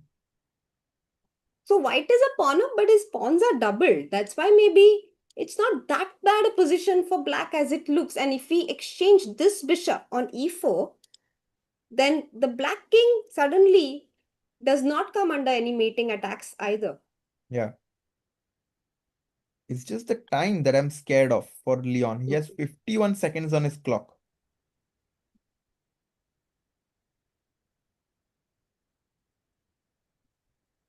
What do you think? Will Magnus convert this game? I don't think so, Vivan. I think it's going to be a draw. Yeah, I think it will be Hans and Jan Nepomniachtchi who will be on full points after round 4. But yes, Nepo has won his game against Maksudlu. You know, Harshit, I want to go to Magnus' board for a moment Okay. because Amir has a decision to take here. Black has given a check on B8. Oh, And There what? are many there are many ways to play. I was but I'm not sure which one to go for because King C4 runs into Rook B2 and this can be super dangerous for white. Yeah, that's why I was saying we should just try to make a draw somehow, but But that's what White did. He did try to make a draw, exchange as many pawns as possible, but Magnus, relentless. He finds a way to put pressure on White anyway. and Buddy Pranav wins. Let's go. Pranav moves on to 3.5 out of 4 as well. Very nice result for him, winning with black. King C3 is a move, but it also runs into Rook B1, guys, and Rook G1 anyway. I mean, I'm a bit worried. Oh, Rook B5, the only good move in the position, and Amin finds it. Yeah, and he wants Rook A6 check as well. So somehow I don't really see Amin losing this. I don't really see Amin having any problems because Rook A5 and Rook A6 check is always this backup idea that we have. Mm-hmm. And he would also capture an A7 with a check. So Black would really need to risk if he wants to go Rook D8, Rook D2. Show Pranav game. Yes, that's the reason. But Pranav has already He won won his match. game. Yeah, he won his game. Pranav also moves to 3.5 out of 4. Yeah. Nihal on 3.5 out of 4. And Leon, we'll see if he manages to make a draw. Yeah, he's a pawn down, but he's trying to defend against Hans Niemann in an endgame.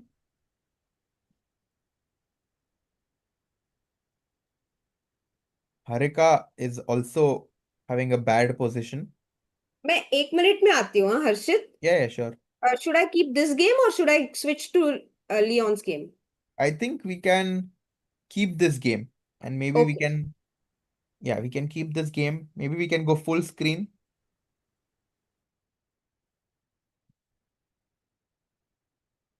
And Magnus is thinking whether to take on b5, which is also a draw.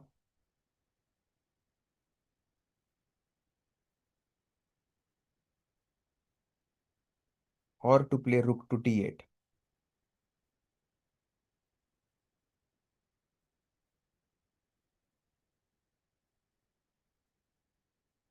The worst is past. Magnus in this game, he was in some trouble here. And by the way, you can see the people having these big cameras that they are carrying around recording this tournament. There is a lot of organizational effort that goes behind running a tournament with 4,000 players. And not only these 4,000 players, there are accompanying persons, there are like streamers, commentators. So in fact, there are 6,000-7,000 people who come to the Grenke Chess Festival. That's a big amount of people.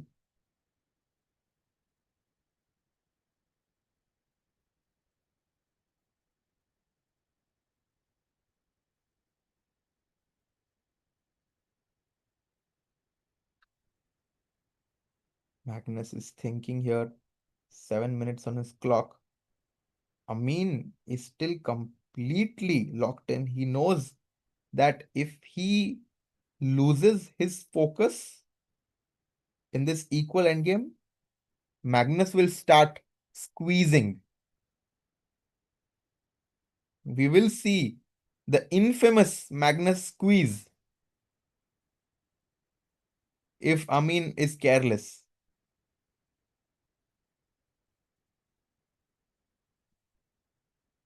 And the clocks are not ticking, but In fact, Magnus is down to 6 minutes on the board. If you exchange the rooks, then somehow I feel that what happens if you exchange the rooks? Like rook b5, king b5, gf3, gf3. No, g3, king a6, king d6, took. Hmm. Yeah, I don't think Magnus can take on b5 because white wins the a7 pawn. So Magnus goes rook d8.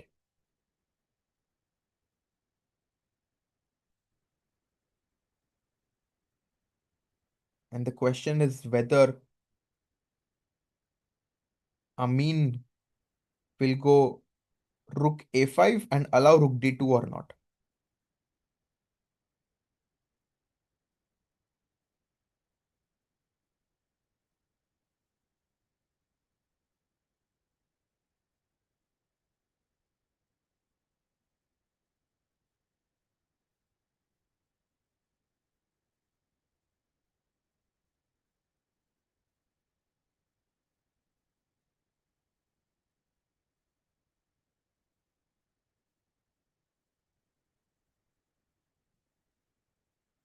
Yes, we are entering the Magnus territory now. He goes rook a5. Amin.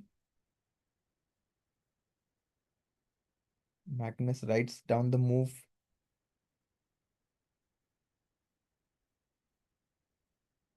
I personally want Magnus to start playing for a win now.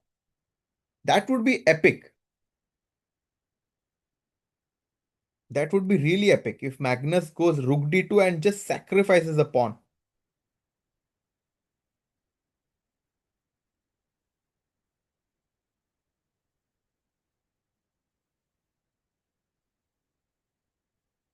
But from the looks of it, I think Magnus is ready to have this game end in a draw.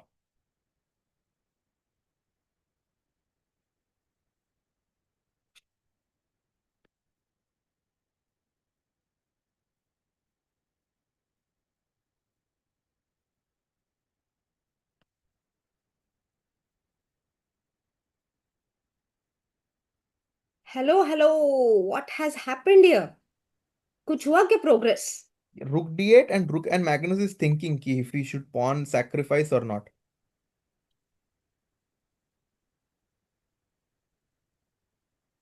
Wow. Rook d2 on the board. Yeah, rook d2. Actually, a good try for black. No, he will get a passer. No matter what white plays. Yeah, this is a bit scary actually. If black plays rook d2, because then rook a6 check, king f7, rook a7, king g6, and somehow black is down a pawn. But if he wins the g2 pawn, then the f4 pawn is very strong. He has gone rook d2, Harshit. He has gone for it. Wow. Guys, this game is actually turning out to be very exciting now. Magnus is sacrificing a pawn. And he'll have this amazing passer either on g3 or on f3, because if white takes on g4, we pick up the g2 pawn and have a protected passer with the f pawn. If white allows us to take on g2, then we will push our g pawn ahead or pick up the pawn on f3, depending on what white plays. No matter what, black will have winning chances in this game. They say sometimes they say welcome to the jungle. Magnus is like welcome to the end game. Now you are in my jungle, like मेरे Yes, zone में आ गए हो. deep dark forest, according to Magnus Carlsen, is not 2 plus 2 is equal to 5, but the end game. Rook d2 on the board. क्या लगता है rook a6 king f7 rook a7 तो खेला ही जाएगा. It Okay, has been give played. check. I mean, and king e7. I guess maybe Magnus is not really playing for a win, yeah? I'm not sure. From his body language ऐसा थोड़ा लगा मुझे कि maybe Magnus is fine with a draw. Honestly, if you go ahead with your king, sorry. I also need to eat, yeah. Yeah, What of to course. prioritize. So If king e7, king f6, rook a6, king g5 will run into rook a5, right, Harshit? So black needs to be careful not to give away too many pawns because then, but I mean, still at some G3. point, but it's a check, no? G3 anyway. So you're saying rook a7, king f6, rook a6, king g5, rook a5, g3, rook e5, king to. Yeah, but then Rook F5, maybe that's not the best idea. But Soumya, actually, from Magnus's expressions, I think he just wants to finish this game.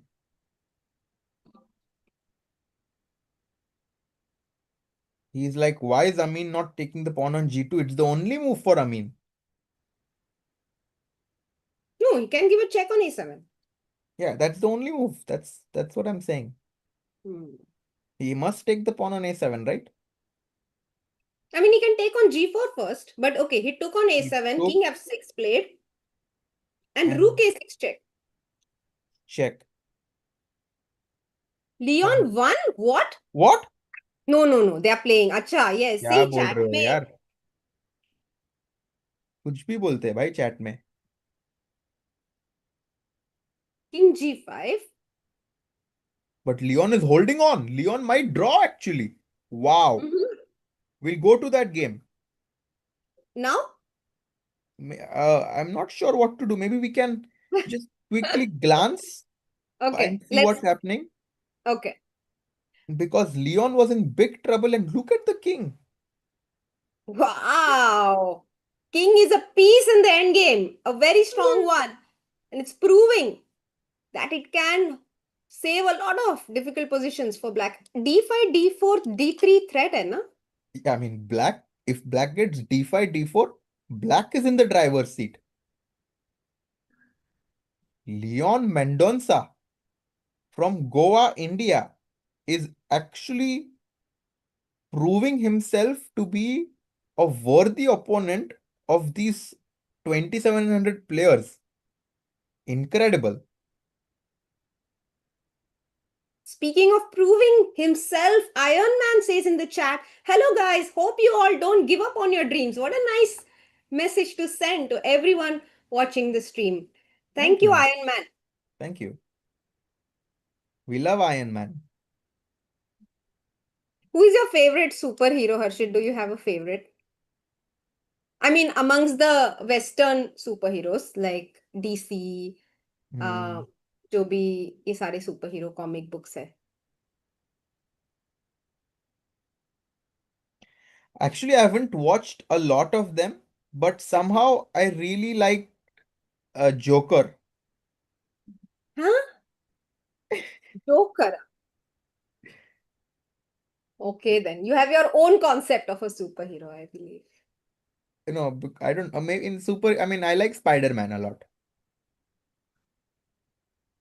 I think Harshit doesn't watch a single movie. मैं उसको कभी भी कुछ भी movie reference पूछती हूँ उसको कुछ पता ही नहीं रहता है मेरा कंक्लूजन ये है कि तुम पिक्चर ही नहीं देखते हो which is Yeah, fine I'm not a but movie guy actually.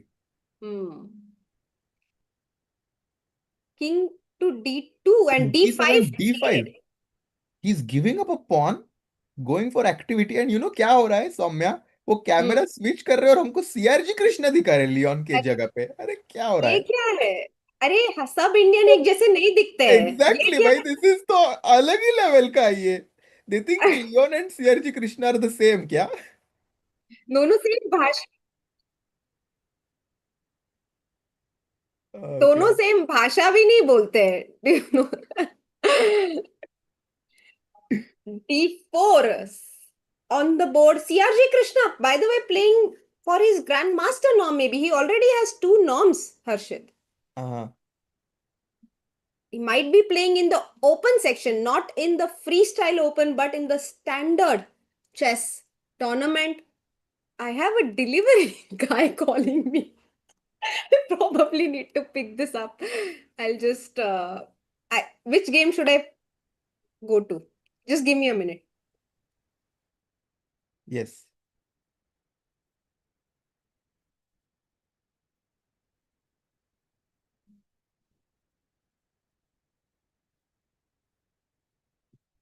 भाई मैं फ्रीज हो जाता हूँ अभी इसके बाद तो सामने को लगेगा कि मेरा इंटरनेट खराब हो गया.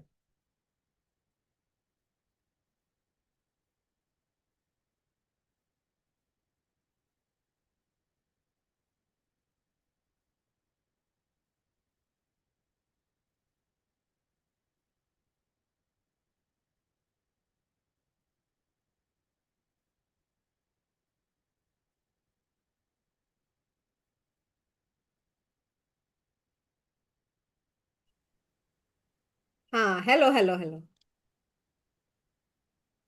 Back. So किस गेम पे रुकेंगे हर्षित? Maybe we switch between Magnus and Leon time to time. Let's go to Magnus's board. Hopla Harshit, I think.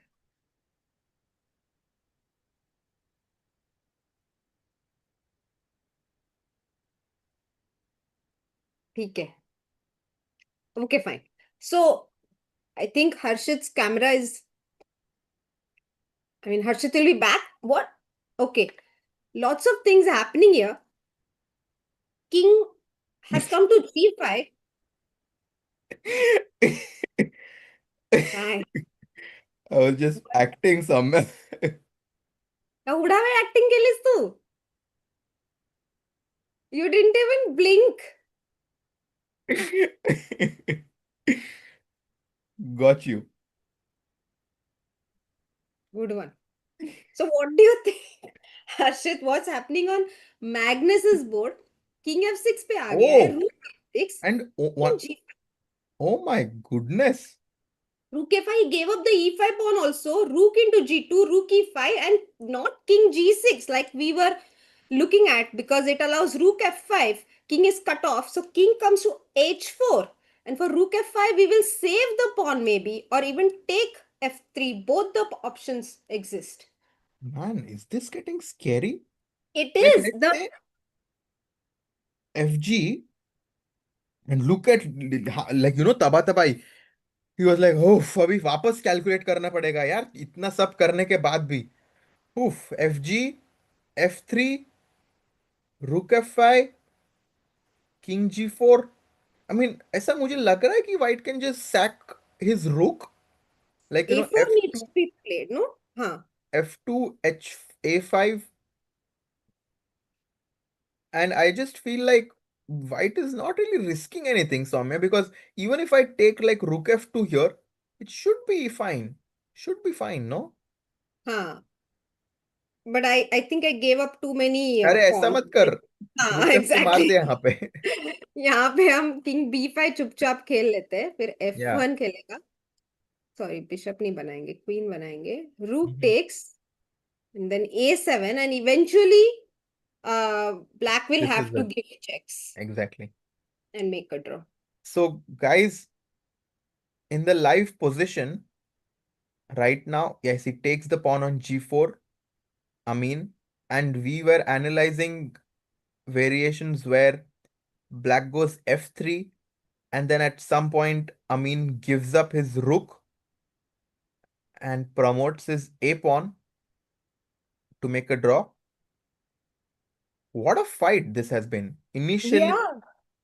Initially it was Amin really putting pressure on Magnus, and then Magnus being very resourceful to find this idea of king to h8 and then bishop f6, and then Amin going for this endgame, Magnus sacrificing two pawns. Wow. Exactly. Amin's path to draw became so narrow, Harshit. यहाँ पे already अगर वो fg4 नहीं मारते, then he's already in some trouble. For example, a4 here is a big mistake. Even though passed pawn should be pushed, maybe you also need to gauge the time of when they need to be pushed. Here, f into g4, sorry. was almost the only move to equality. The other option was to play rook to f5, and this could have also been enough. So Yeah. fg and rook f5, ये दोनों ही options थे Amin के पास. He finds one of them, f3 on the board, and now again it's Amin who needs to make a draw, not Magnus anymore.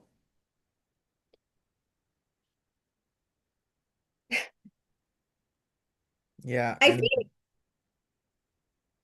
and as this game inches closer and closer towards the draw, unfortunately, Leon's game moves farther and farther away from equality as Leon has lost all of his pawns, and maybe now Hans will sacrifice his rook and promote the pawns. He goes g4. Wow. So look at this position, Soumya. Black queens, and then black is up a rook, but white Hans has 5 pawns. What a position this is. incredible. And the king is too far away, Harshit. Maybe the pawns move on their own. You don't need the king to support them. Usually, you need your king to support your pass pawn, but here, black's king is also much further away. And white is like, no problem. I don't need my king.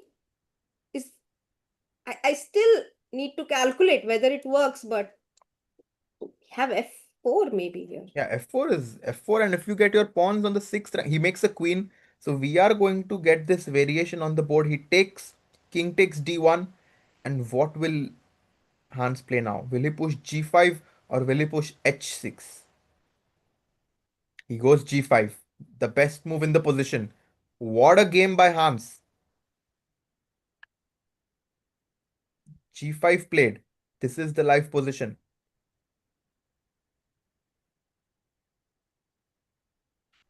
Fabulous, fabulous display of endgame skills by Hans Niemann here, putting pressure on his opponent. g5 के बाद कुछ भी नहीं है ना, क्या कर Point सकते हैं? is, if you play king e2, I might even sacrifice my pawn on f3 by going something like, let's ji, think, g6. Yes, and if you take the pawn on f3, then you get h6. And guys, whenever you get two connected pawns on the sixth rank, it's usually completely winning for you. And this is what Hans is banking on. Leon is down to 35 seconds. I think he knows he's in trouble.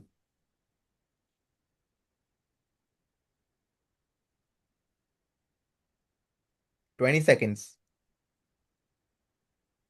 Leon fought hard. He was back to equality in this game, but then Hans found this amazing rook sacrifice. yeah, and this is a problem when you get down on time. You have to find only moves at times, and you need time to calculate those variations. And it's not easy to do that with 30 seconds increment per move. King to d2 has been played. By the way, here f4 is a losing move, Harshit. Yes, rook e1, king c2, and you are Ooh, getting checkmated. rook e1, king c2. Let's see this. There is a move b5, unfortunately, but what Harshit was pointing out was g6. Guys, can you find the checkmate pattern here? Yeah, Very nice tactic, actually.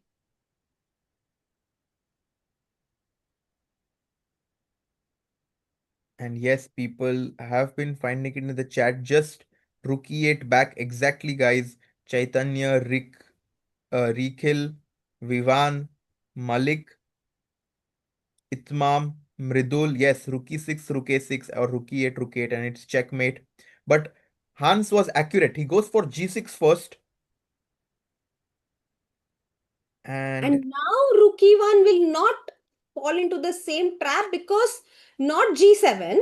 Again, we have the same issue, but maybe b5 first, just Harshit. king a3 as well. Yeah. King a3. Let's go king a3. Let's go king a3, guys. What will you do here?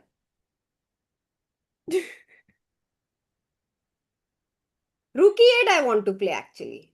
For king a3. Rook Threatening rook A1. a8 checkmate. Exactly, guys. Guki Reza, Anjali, Vivan again. Spark. Well done, guys. Pawn Fury. Rook A1 is a mate. This is not happening. So let's follow the live action as G6, Rook E1, King A2, Oh, and B5 fine played. b5. The only move to win. b5. Of course, Hans finds it. He does not fall for this trap. अगर b2 पे pawn नहीं होता तो ये draw हो जाती क्या? हाँ, I think so.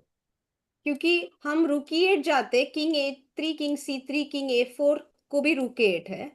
Hmm. So b2 पे pawn नहीं होता तो this position was a draw. He goes Rook E3. But now just G7. g7 is a mistake, Harshit. Why is it a mistake? g7. Rook E7. Wow. That's his trap, yeah? So tricky, Leon, until the last moment. Wants Hans to be accurate. By This is the a way, very fine trap by Leon Mendonca. Yes, Harshit. if you go to Magnus's game, that game is going to end any moment now. Okay, let's go. It's, Oh, yeah, they are going to A7, and then I think Magnus will give a check. black is one tempo short, right? Yeah, one tempo too short. And now they are simply repeating.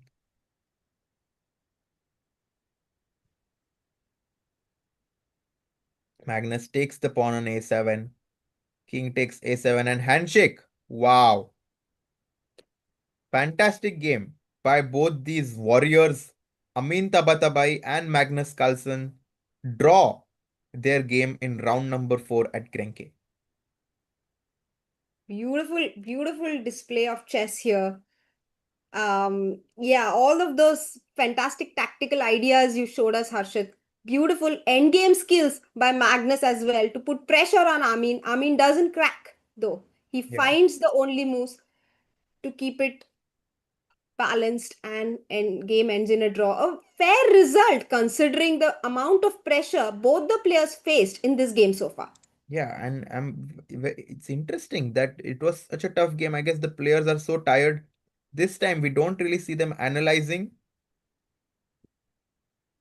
They're placing the pieces back, and Amin Tabatabai gets up from the board after drawing his game, which means that now we can just see the end of the game of Leon as well.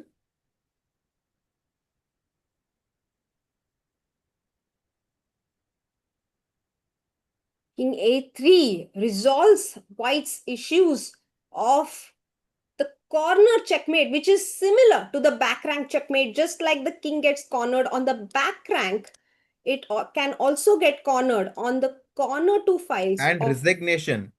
So Hans Niemann wins his game and moves on to 4 out of 4. Wow. Hans Nice. versus Magnus ho jaye. But Magnus drew. So actually, Hans is half a point ahead of Magnus right now. Jan Nepomniachtchi, Hans Niemann, and perhaps Nordirbeck will be the only three players on full points after round 4.